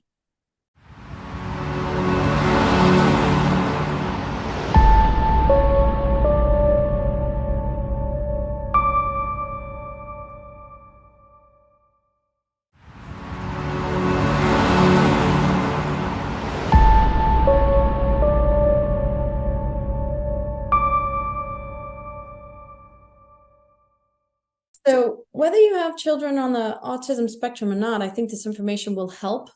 But I really geared it to people like us that face those challenges and say, a lot of parents lose their jobs or are forced to change their jobs. I mean, I can't tell you how many IEP meetings and 504 meetings I got to go to and doctor's appointments, and no one can hold a full-time 9-to-5 job and do all those responsibilities.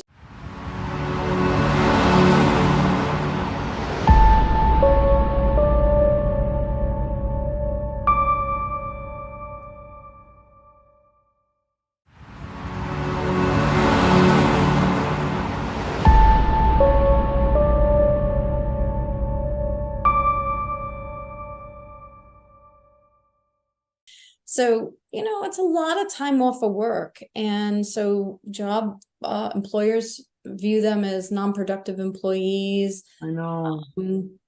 Parents feel the guilt that they need to leave their job and take care of them full time, and some do. Some have, depending on how, where they are on that spectrum, may need more care. And then what happens to a highly educated person who has made large sums of money all their life, and now they're in this predicament? How do they make that money last?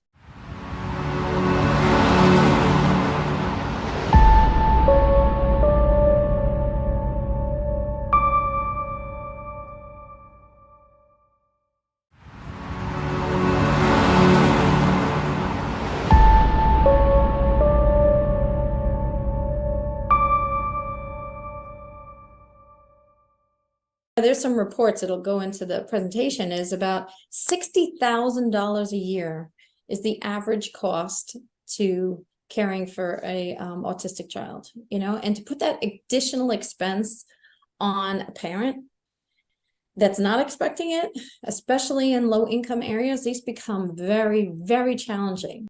So what I thought, based on what you had asked me to do on this, is maybe come up with just 2 solutions that might help parents cope with some of those challenges. And that's what today's event is going to be about. Awesome.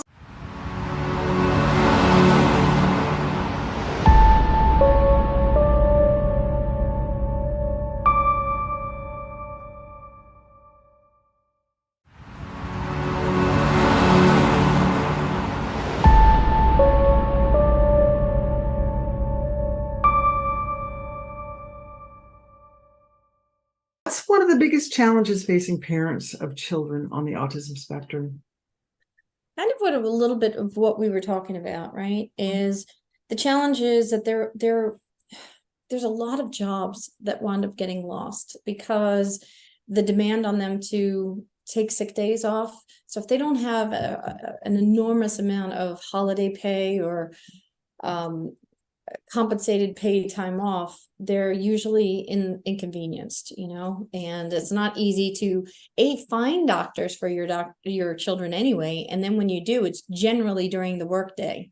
So I find that parents are put into a position where they're losing their jobs, they have to change careers, or they just have to take care of their child full time.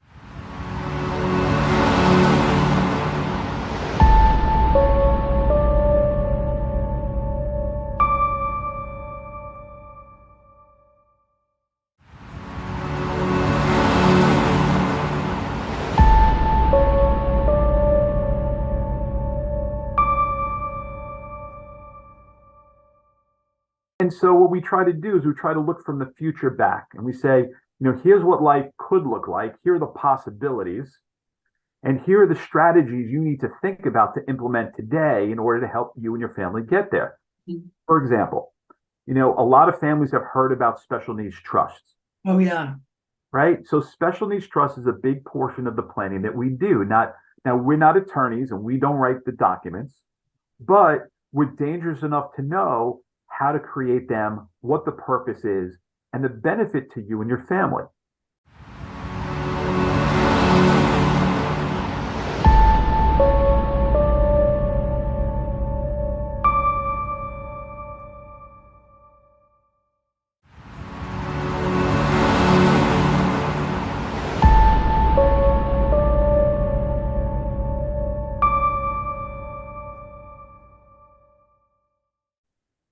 So personally, as I mentioned, I've been working with families for 20 years. We have family members who are, neurodiverse in all different, parts of this spectrum. And because I've been speaking for a long time and I work with a lot of families, I'm able to share my experiences of what people have done the proper planning and people who have done no planning. And so I'm able to take that expertise and share that with people. And what we really do is we give people choices.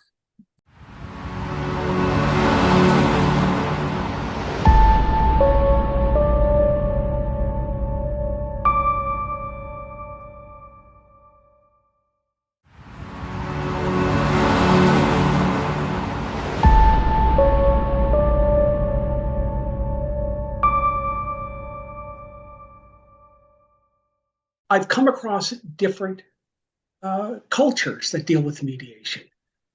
Some, when I was in Africa, dealt with mediation where they would lead them on the street, put them out because there was something wrong with them. The community did not accept them.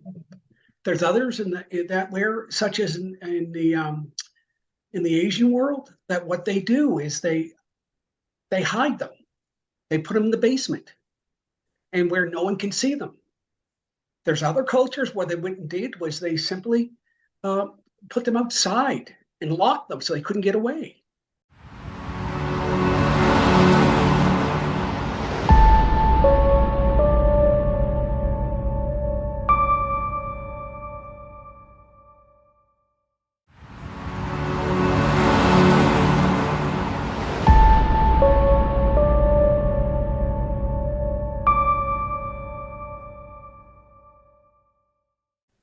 That's And amazing. I know.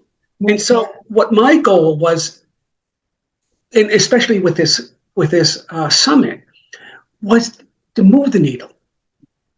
And I agreed with that, to hear voices from all over the world, that they could take things that we have. We can learn things from others, and we could all become equal. And we begin to treat those with autism as equal partners, because they are extremely bright. Most are extremely bright, above average.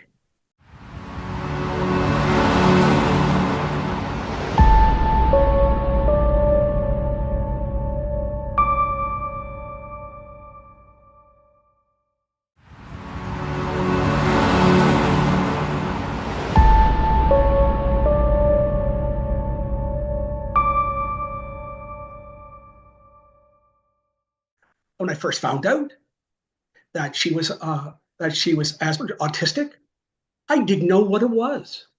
I never studied that university. That never showed up autism, but I began to learn because I owed it to my daughter. Well, I went online and there was nothing there, but guess what?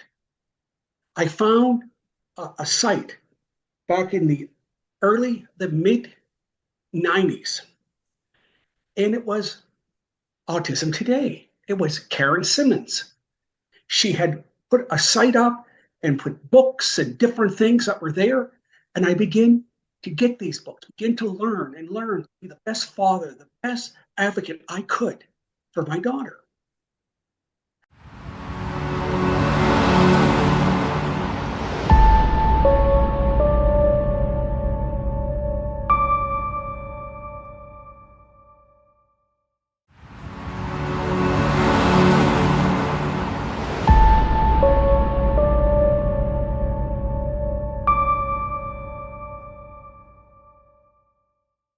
Family law to lawyers is adversarial. There's a winner and there's a loser. But who really loses are the children in the process. And so this was the last thing I want to happen. So I worked a lot with our government, the federal government, and then they changed the law to help change it. And the most they could do was say that they recommend that lawyers send the children to mediation, send the whole thing go to mediation with children, so that that there's less damage done to the children in the process.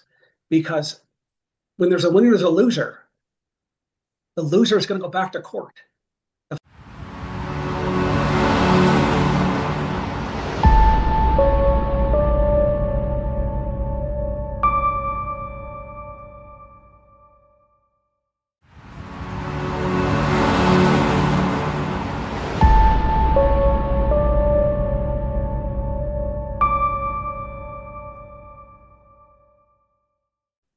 When couples separate, which it's very common with those who have children that are autistic, very common. The rates are quite high for separation divorce. What I found is when they separated, now they had an extra cost, because when they separate, another person has to get another place to live, another apartment or whatever it may be. So the income is less than what they normally had, and they don't have money to put into a plan because they don't have enough. They pay their child support and do this, they do that, they got to do all the different things. So the system doesn't really work the way we would like it to happen for the future for these individuals, these men and women with autism.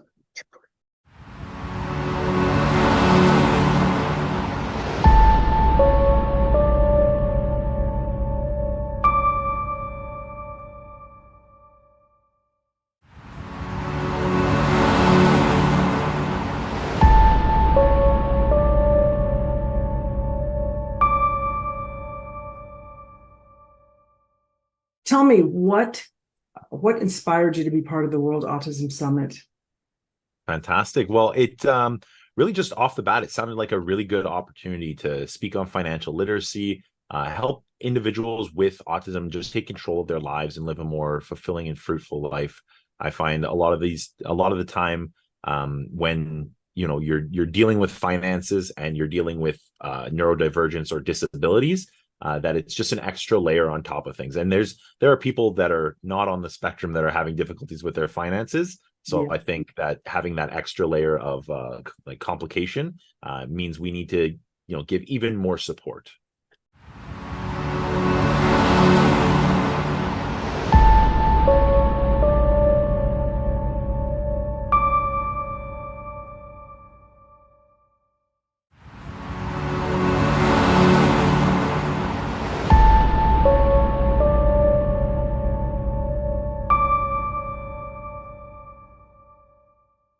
Everything that we need is already within ourselves. It's just about unlocking that untapped potential.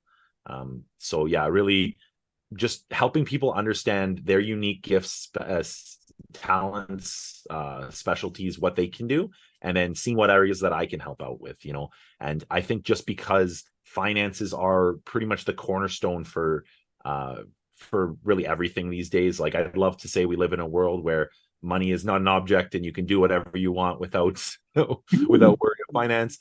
It is a very big means to an end.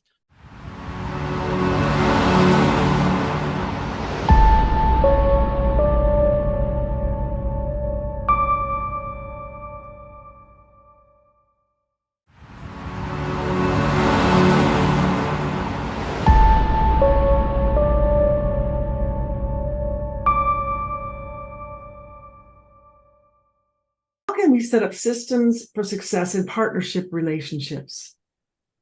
Yeah, so I think one of the big tools that's come along in the last couple of years that everyone can use for partnerships, collaboration, is the internet, right? Mm-hmm. We all are able to connect wirelessly within a second, like you and I today, right? We're connecting from miles, kilometers away, and we can do this in a heartbeat and share our ideas, collaborate, and then also see what different resources are available that we can connect each other to. So and I think more than just like connecting on Facebook or Twitter and having these little 2-second blurbs and right. Texts. I don't know. I feel like I was born a generation too late. I'm very old school in the fact that I think person-to-person connection is what it's all about. It's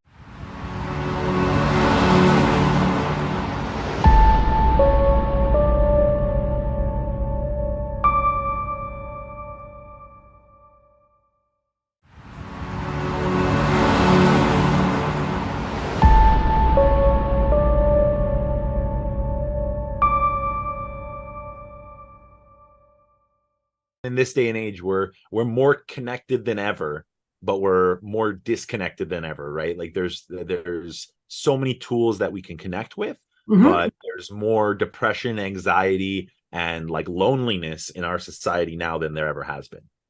So it's time to change that. Yes, 100%. And really the way that I view it is having those person-to-person connections, right? Speaking heart to heart rather than pushing my agenda, you pushing your agenda, and us butting heads.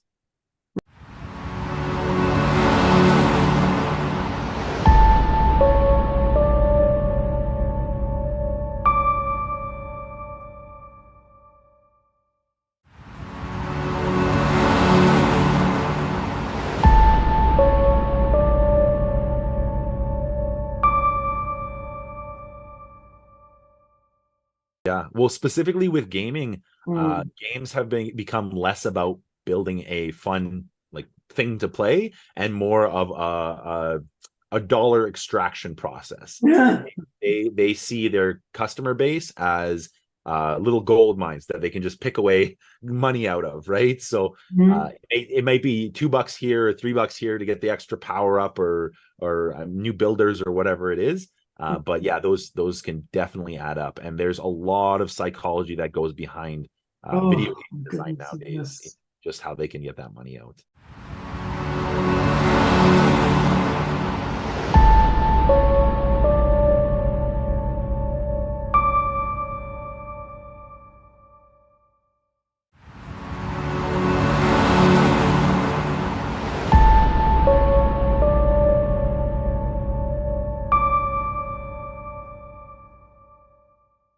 had to revert back to my first love, which was travel.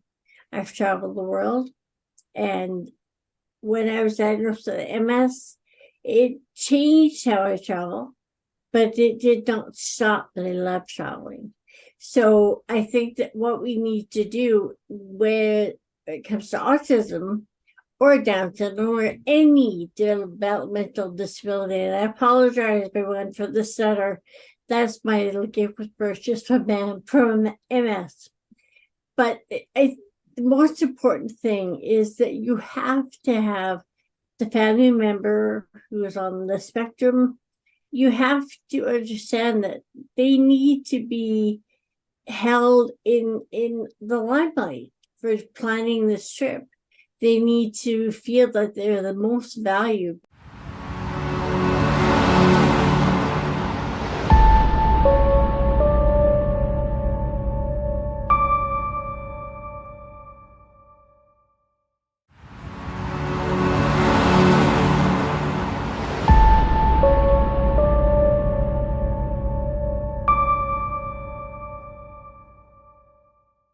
There's not very many women who started dating a guy who just so happened to be autistic and didn't know it, and finding out that process saved their relationship. Like, it's just a little more rare. So I feel like that's what the world needs. And we spent 18 months writing our book, and we worked with a writing coach, Teresa de Grosbois, who introduced us to you. And I feel like the stars just aligned for our book because the world needed to hear our story. And here we are.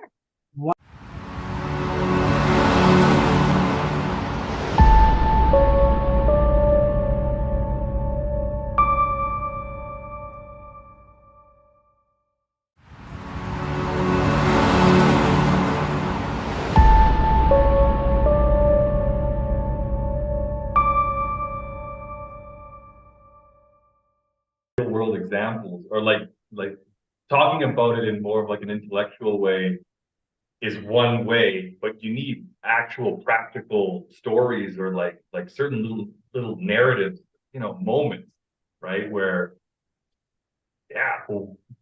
people can relate. Yeah, it's hard to relate 'cause it's so unique. It's so uncommon.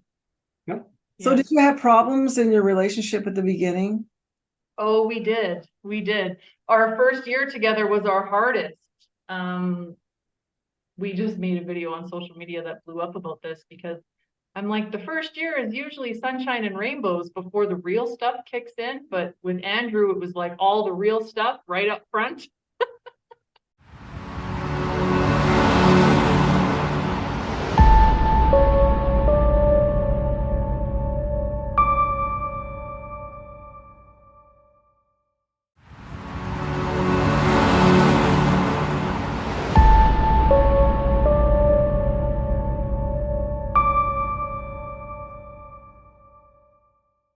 What I have seen in terms of setting schools up for success is by partnering with them in a very intentional, in a very collaborative way, and with a lot of compassion. I think as people who've spent a lot of times in different education systems, I know I've been like very underfunded daycare centers all the way up to college classrooms. Institutions have a lot of different challenges, and educators in those systems have a lot of different challenges. And so I feel like as people coming in to support, I think we've been very successful in doing that with a lot of compassion and understanding for what is upon them to educate young people, and particularly working with young people who are on the autism spectrum. Not all schools have the same resources. Not all schools get the same funding. Not all, families have access to the same resources to be able to carry the learning from school to home.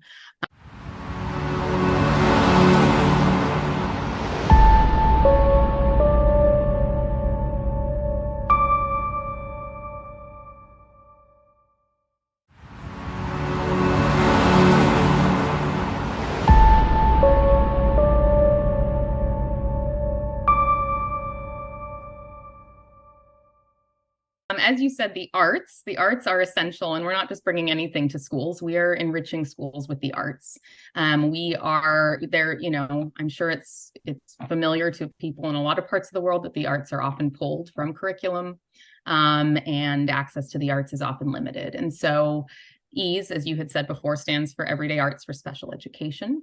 But we also think it's just good. It's for every student. And so I'm sure we'll talk about that a little bit as we talk more about our approach and how we work with teachers and with students. But the program, as you'd said, has been federally funded. So that means the U.S. Department of Education saw our program and believed that it had benefit to reach students with diverse learning needs and to do that through the arts.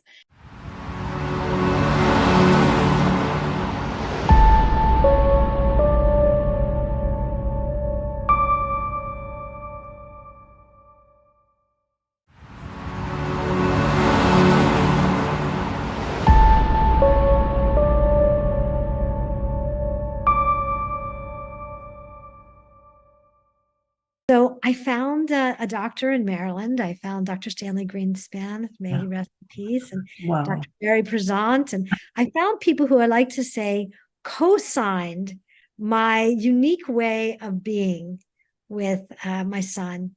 And they told me to continue following his lead, following his need, and that make connection the most important thing, which was quite easy for me because that's what I've done in my entire career is connect through creativity. I found that when I would connect with him like that, he'd be totally interested and engaged in our world.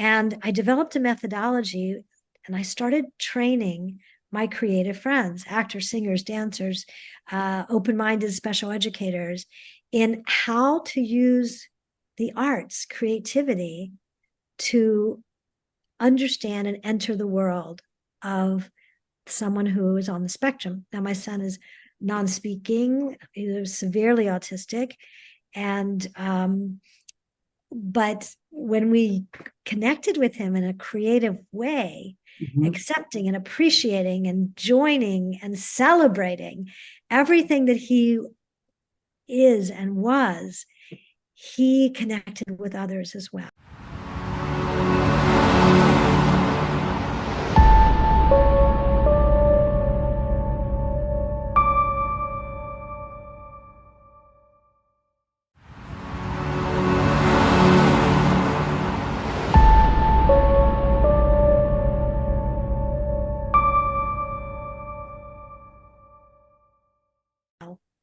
So I began a program in my home and training lots of different people how to work with my son.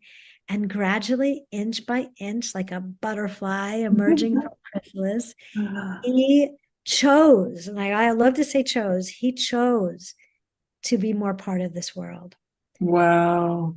Yeah, You still do not skills. Thank you. Still non-speaking, still autistic. So there's no cure here. The cure was about curing me of my need for normalcy. Yeah. Right? That's beautiful. That is so beautiful. Yeah. We're not trying to cure anybody. We're just trying to accept, love, and appreciate and focus on the gifts, strengths, and talents of people and let them be who they are. Let them be and help them to discover who they are. Right.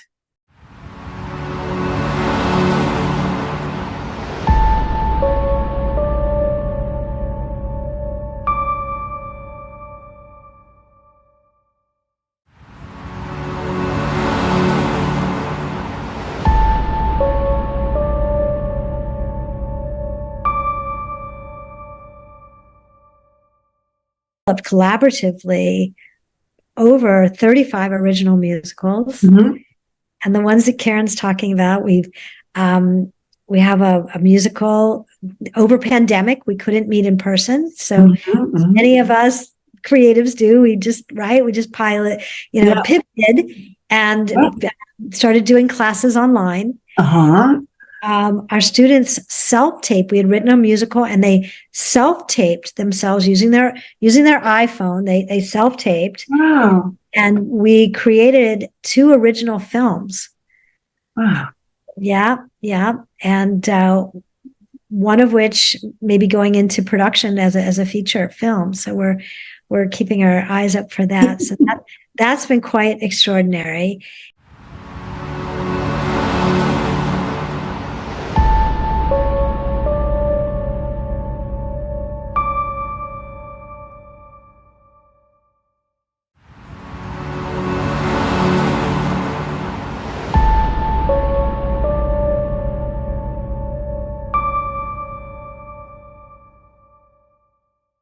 And then we also have the first non-speaker multimodality communicator class for creatives, writers and actors that are non-speaking. And we've again debunked myths where we're doing choreography and performing live on stage. And they've created some phenomenal videos that that share their truths and their experiences.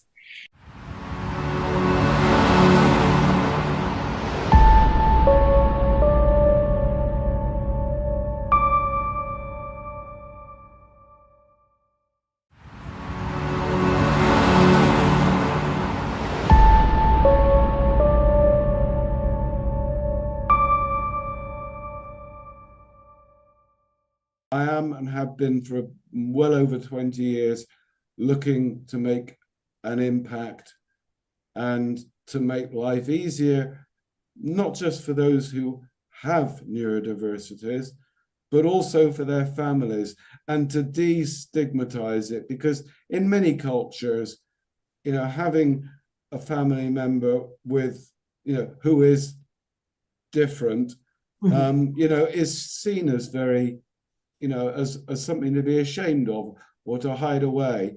Well, I want to break down all those barriers and explain to people that no, it's actually, in a lot of cases, not all by any means, but it's very important to celebrate diversity, and that includes neurodiversity.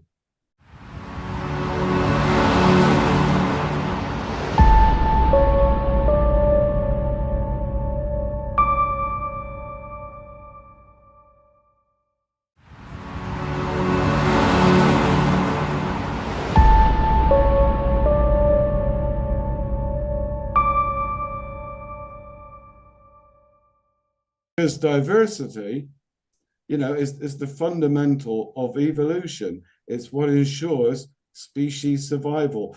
There is nothing, including neurodiversity, that isn't there, put there by nature, or however you want to see that, as something that contributes to the survival of our species. And that is something that we need to embrace and to celebrate, and that I want to communicate.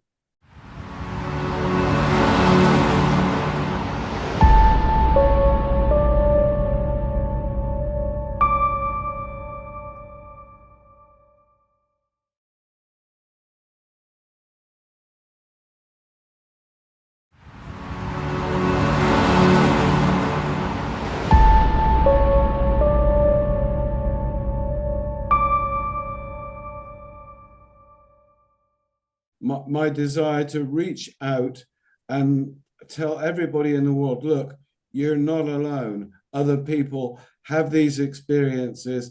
Other people have these feelings. Other people have these behaviors. There's nothing wrong with you. There's a lot wrong with the way that society views you, because a lot of society doesn't know anything about neurodiversity. So that's why I welcome the chance to do this.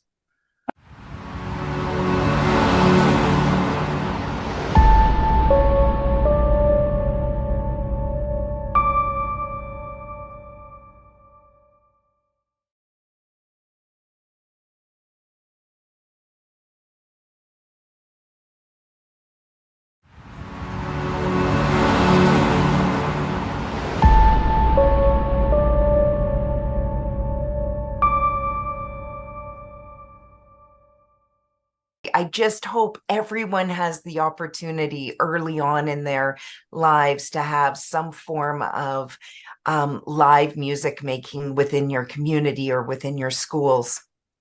And so I was really fortunate to have had that. And when my granddad had a stroke at the age of 62, it was actually his second. It was significant. He no longer could walk or talk, and he was put in, I say put in a long-term care facility. And it was great nursing, but there were no other quality of life additions.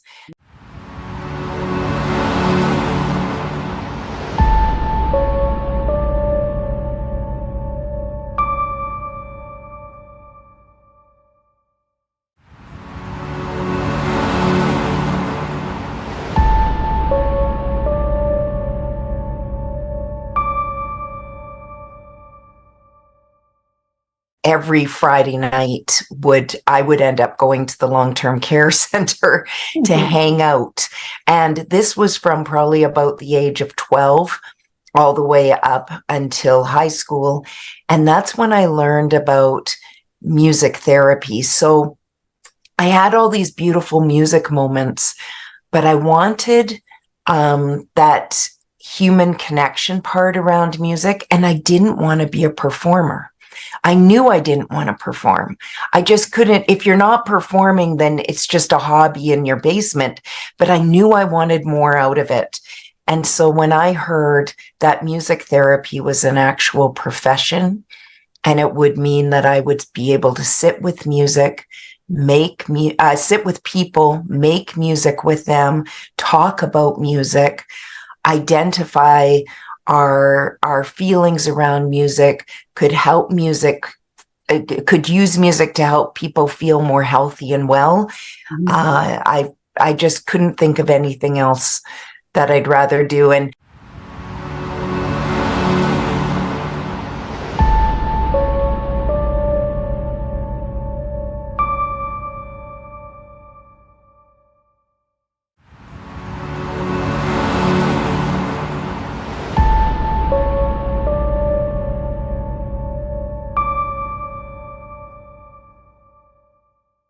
better sense for us to consult everywhere else outside the United States and Canada to help them get their own local programs up and started, because they need the resources just like we do here. In addition to setting up local programs that are licensed by Alternative Baseball, globally, we're going to start consulting for programs for children that are below the age of what we typically serve to help others set up their own programs for that age range. And we're going to be talking to those across the globe about setting up their own local programs that are pretty much like Alternative Baseball in their own individual areas. Because trying to license our structured program globally, it's a nightmare when you have all these laws, you have all these standards and practices that are different from area to area, and it is very costly and expensive. So it makes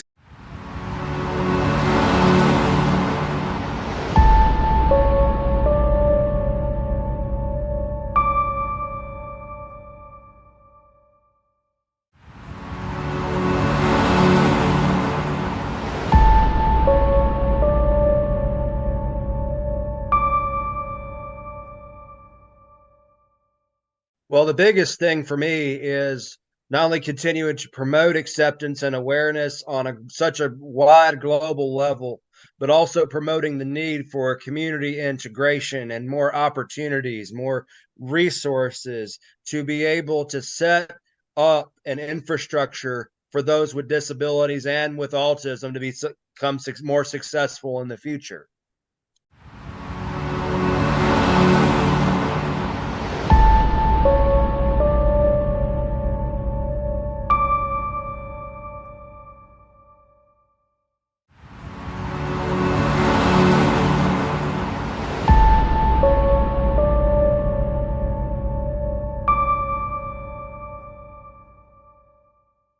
What's the purpose of Alternative Baseball?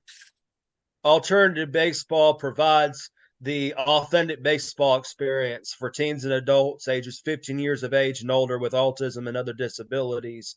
And really, it's a tool where we extract the benefits from the sport of baseball, the character building, the instilling values, the learning from experiences. We use that to help them integrate into their own communities.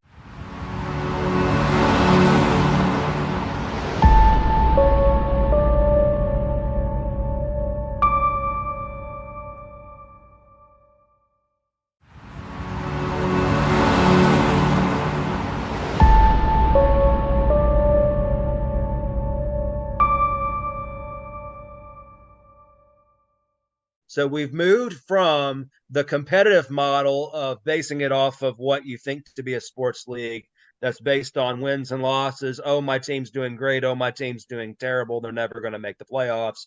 To instilling those with disabilities and especially autism, people like myself, into their greater communities, because when they graduate out of high school in a lot of places across the country, what happens is they go home, and a lot of them really don't get out and do much because they're not encouraged to go out there and participate in society.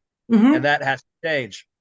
During the pandemic, we realized that both on-field and off-field opportunities through esports, through a new online leadership academy, it's all needed to be successful.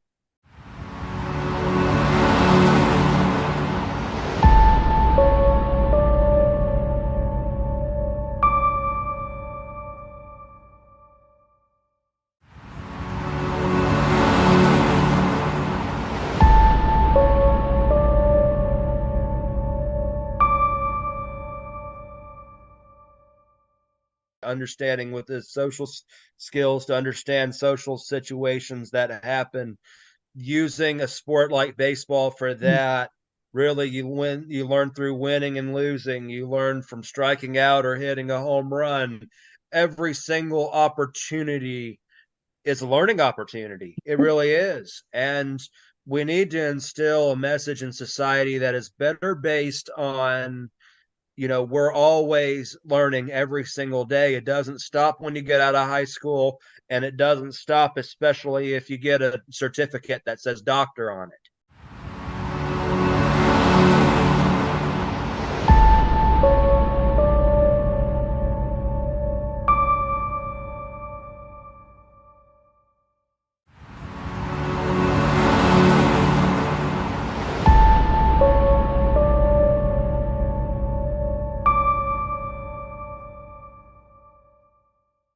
It's so interesting, some of these autistic people. I mean, they're brilliant. Yeah, I know. At a certain thing because they get so locked into it, and numbers and music. There's some famous guy who does music. He's very autistic. He doesn't want to talk to anybody off, but give him that platform and he's brilliant. And it's so fascinating. When you think about it, it's fascinating. I know.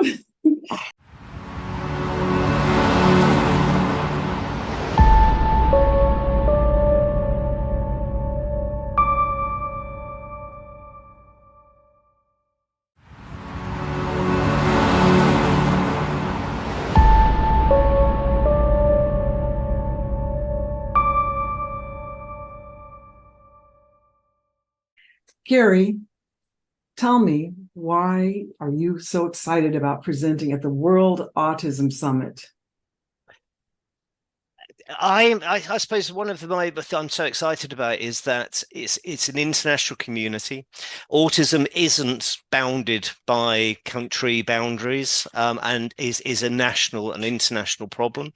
And the World Autism Summit addresses that issue about bringing the world together to actually sort of talk about autism, rather than making it just a county or a country or a province issue, because it's not. It transcends borders, and that's what the Autism Summit is doing. It's bringing people together from all around the world and breaking down those borders to actually still keep neurodiversity and autism front and foremost in people's minds.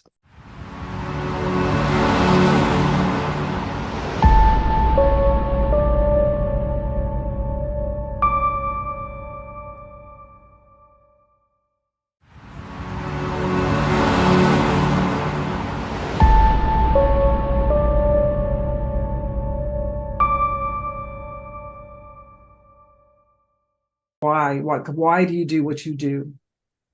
Why do I do what I do? Because I've worked for the last 40 years with people with intellectual disabilities and autism, mostly with autism. I've become a fairly sort of, I would say, autism. I hate to use the word specialist because I think that's a bit egotistical. I just have a lot of experience of working with autistic people, and being neurodiverse myself, it's my tribe. I understand how they work. I understand how people think with autism, and to me, it's just magical, and it's. I can't imagine working with a different group of people that just drives me every day.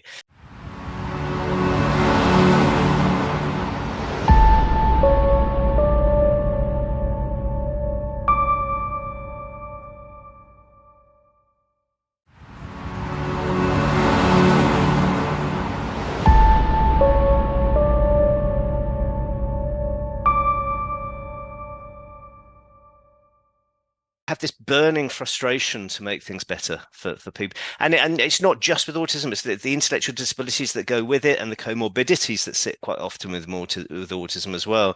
So you get the anxiety and the depression and the mental health issues which quite often sit on top of that.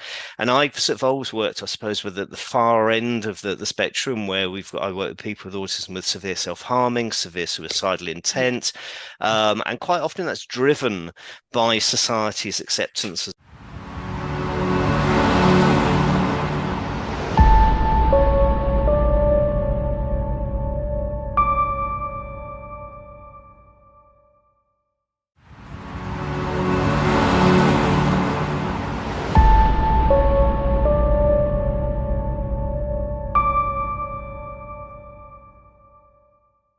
Think that there's a lot of lip service paid to looking after or with people with autism, because it's become just that little bit trendy. Everyone wants to be neurodiverse now, but when you actually look at it, and sadly it is, if I look at profiles, everyone has some form of neurodiversity, and I think they probably do to some extent, but it's just become one of those trendy things, but it's not done with the intent of improving the lives of people with autism. So you get sort of campaigners who will talk about themselves all the time and how magical, but they don't actually think about the real complexities of life that people face who are autistic. So, and to me, that's my driver. That's my why. It's about working with the most magical people on earth.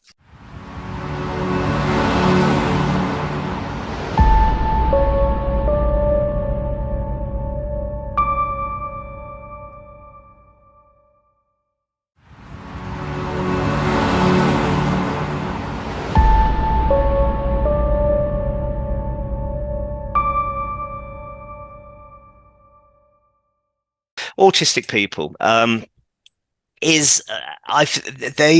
underserved in the UK and quite often hospitalized. That really worries me. So institutionalized. And we're changing the Mental Health Act, but when the people are institutionalized, quite often they're sent hundreds of miles away from home for their care and support, away from their families, away from the people that are really, and we know that if you're autistic, your family and your unit and your keeping that routine and keeping the sameness, and you get placed in a psychiatric unit with people who are mentally unwell, hundreds of miles away from home with no specialist staff who are trained in autism.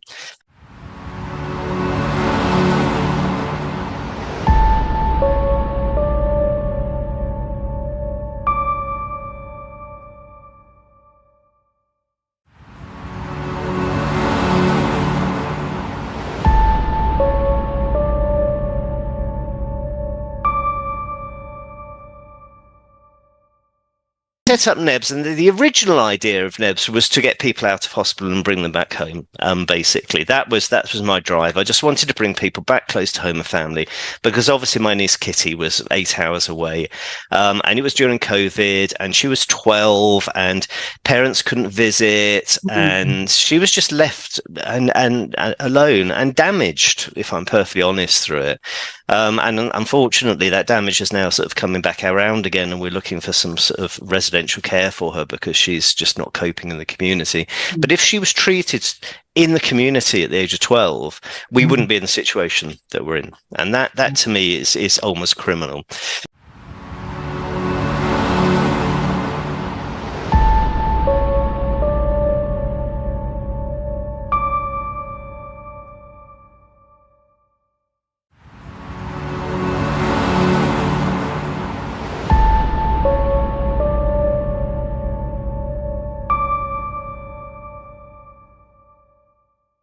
I'd say the first reason is just this my growing recognition of how important it is for our society and for communities to recognize neurodivergence and to actually there's all sorts of words that are just loaded, and so I was going to say accommodate or include, but you get what I'm saying there.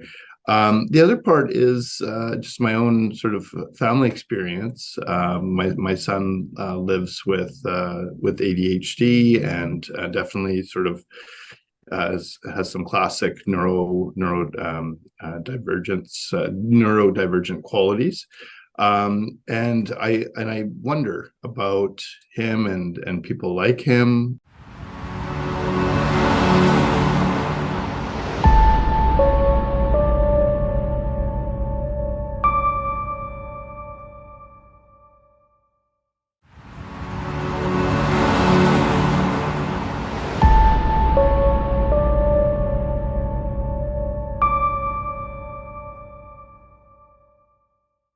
For us to be able to create, a world where people's mental health is actually valued and supported, we have to deal with, this, 20% of the population, of the global population that are neurodivergent. And so how do we change who we are as a society and as people, as communities, as friends, as coworkers, so that we can make that possible?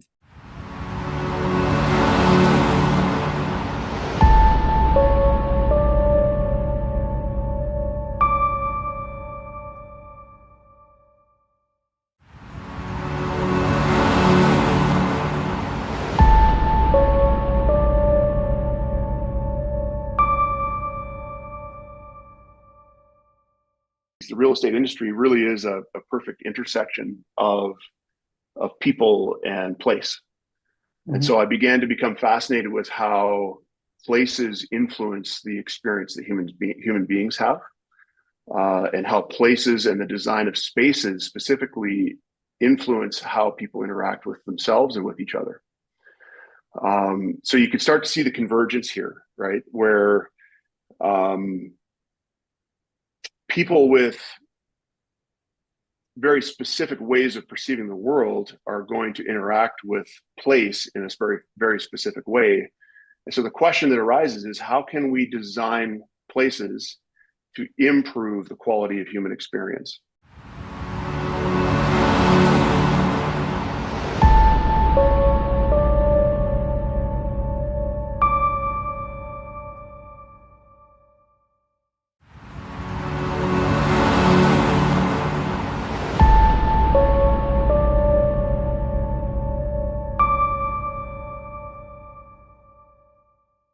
Is one size doesn't fit all. It is a spectrum. And so I think we have done a pretty good job in providing services and understanding of what it's like to be on the challenging side of the spectrum. But we don't exactly explain and do a great job at information-wise that there are many people in our community who have autistic characteristics who fit the diagnostic criteria, who are probably sitting next to you at a lunch table or are one of your friends when you go out, and you don't even know it. You don't even know it. And we have to make a bridge in that understanding that it is a spectrum and that we have to provide support, compassion, understanding, and knowledge, because it's power, to everybody, and especially acceptance and inclusion, in my book.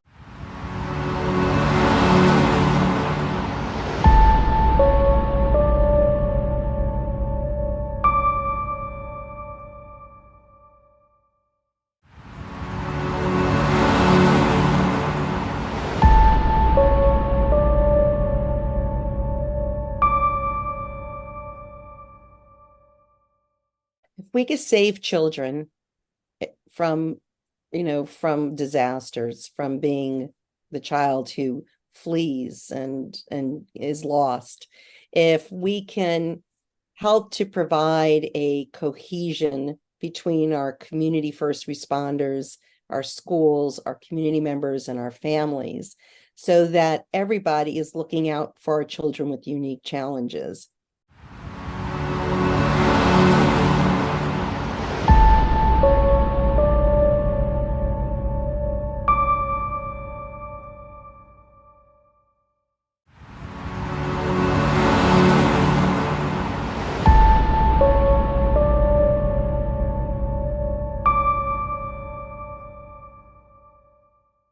When the divorce happened unexpectedly, didn't really know what to do or how to go about that, where to turn for help. And I didn't find much support out there.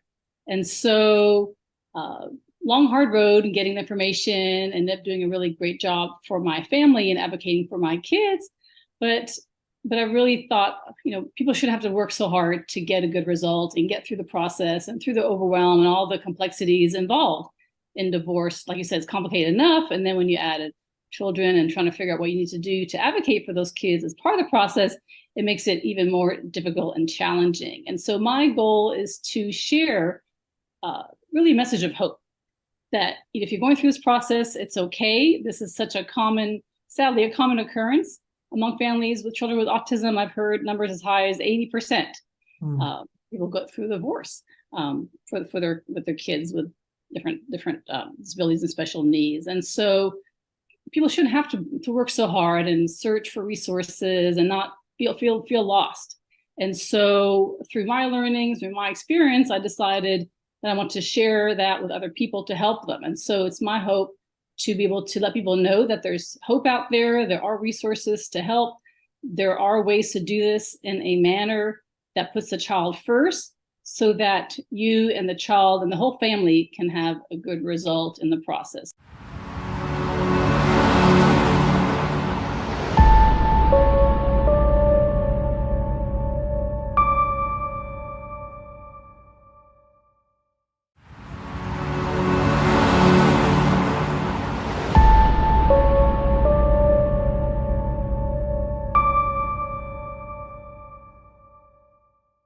It kind of caught you by surprise that you were going to be getting a divorce. You didn't know that was coming.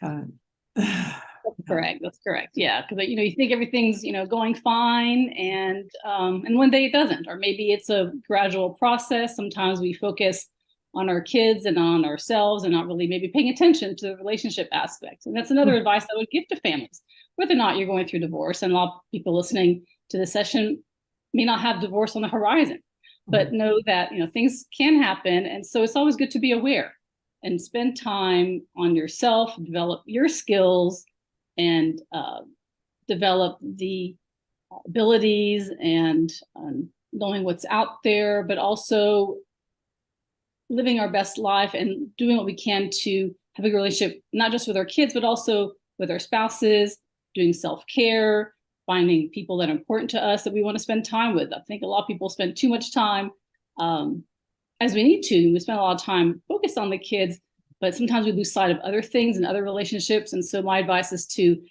have as well-balanced life as you can, find ways to get people to help maybe with the kids so that you can go out there, enjoy yourself, whether you're single, married, or whatever your case is. Sometimes we need time for ourselves and our social life and self-care as well.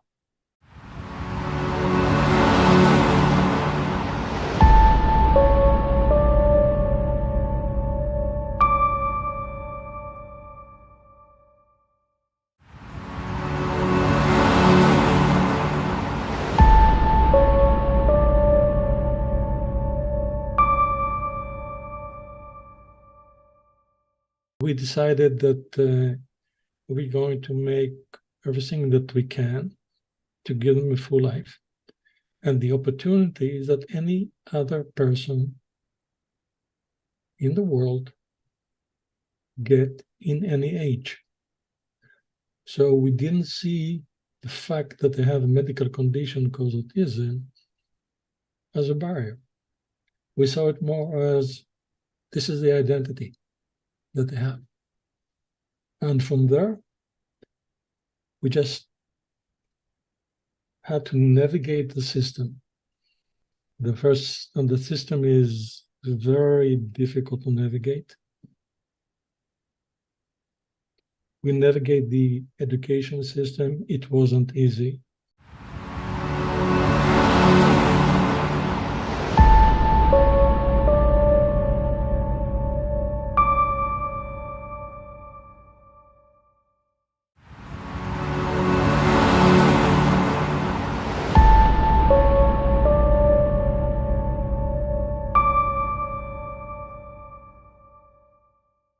I talk about adversity. For me, it was physical. I went through all these spinal surgeries. I got screws in my neck. I tell people I'm literally screwed. I have screws in my neck. My head is screwed on.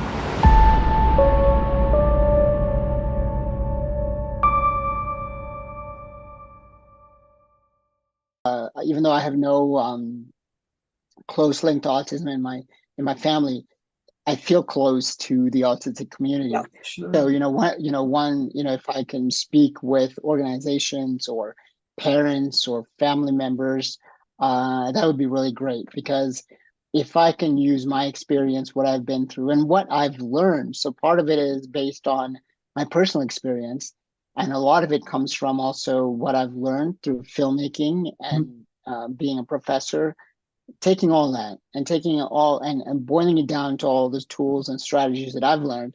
And then if I can use that to help others, I think that would be really great. So that's one of the things that I'm trying to do, that I wanted to share with you and your audience.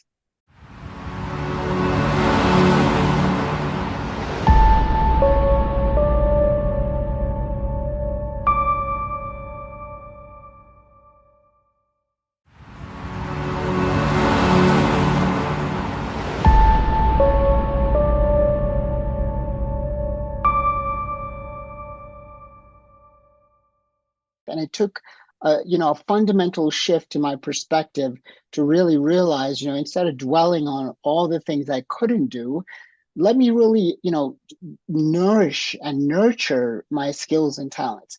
And I feel, and I say that these are like seeds of potential. I think we all have seeds of neglected potential that we don't nurture because we're so worried about all the things in our life that don't work, the things that we don't have. And once I shifted and I said, you know what, I'm going to put that aside and nurture my talents and skills, suddenly my world started opening up.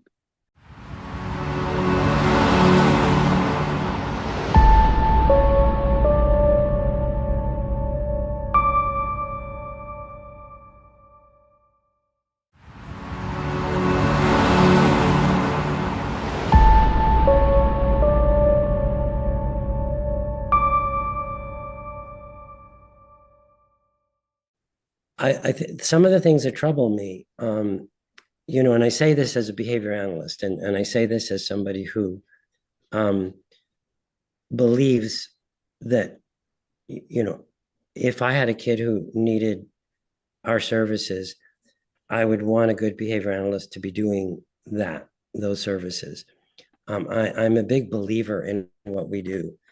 I have some really big concerns, though, about how we do it. And that's the bad side of it. That's some of the things that I've seen that sometimes I like to believe don't exist, but they do.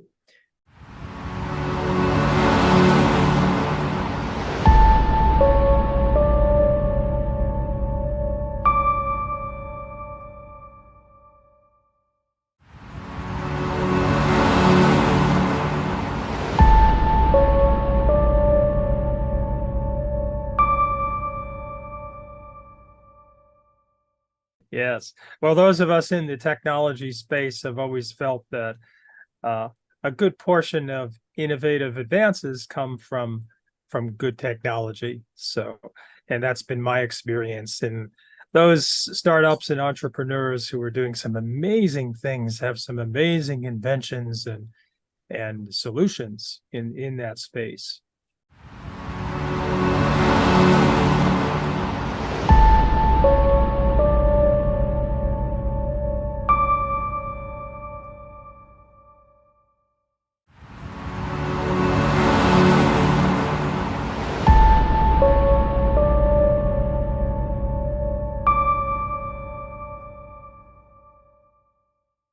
So what's inspired you to join us on the World Autism Summit? Well, first of all, I'm grateful that you invited me, Karen. We have a friendship dating back a while, but also I think what our mission is really about is really giving parents encouragement and in some ways even the permission really to think about, autism solutions are out there that can be more holistic and alternative and yes, tech driven. And again, as long as they're evidence-based, we're not talking about witchcraft. And unfortunately, these days you need to be careful because there's a lot of snake oil salesmen on social media trying to sell us all kinds of harmful concoctions claiming to be autism cures. So we're not about that. Good.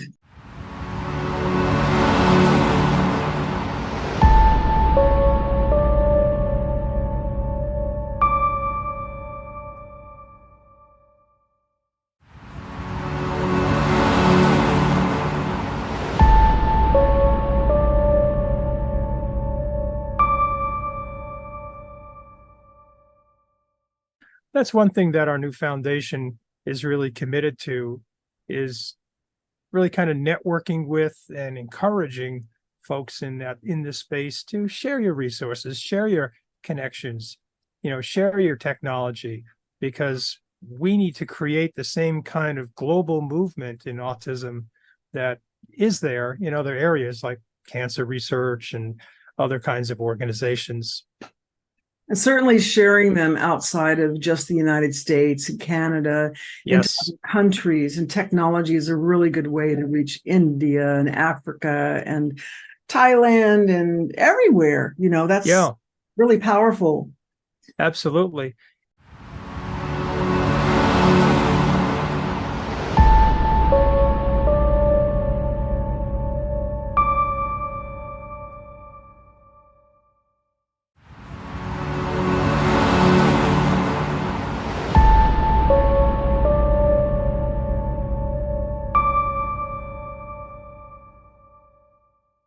We discovered that the mainstream services really don't do justice to people with autism, especially pharmaceutical options and some of the cookie cutter behavioral analysis services. So we pivoted and went in a different direction, a more holistic and innovative direction. And again, I think my legacy will be, as I said earlier, to encourage parents to explore and to become their true advocate. To become a true advocate means you do need to try some different things. You do need to have the courage to look at some, maybe non-mainstream solutions.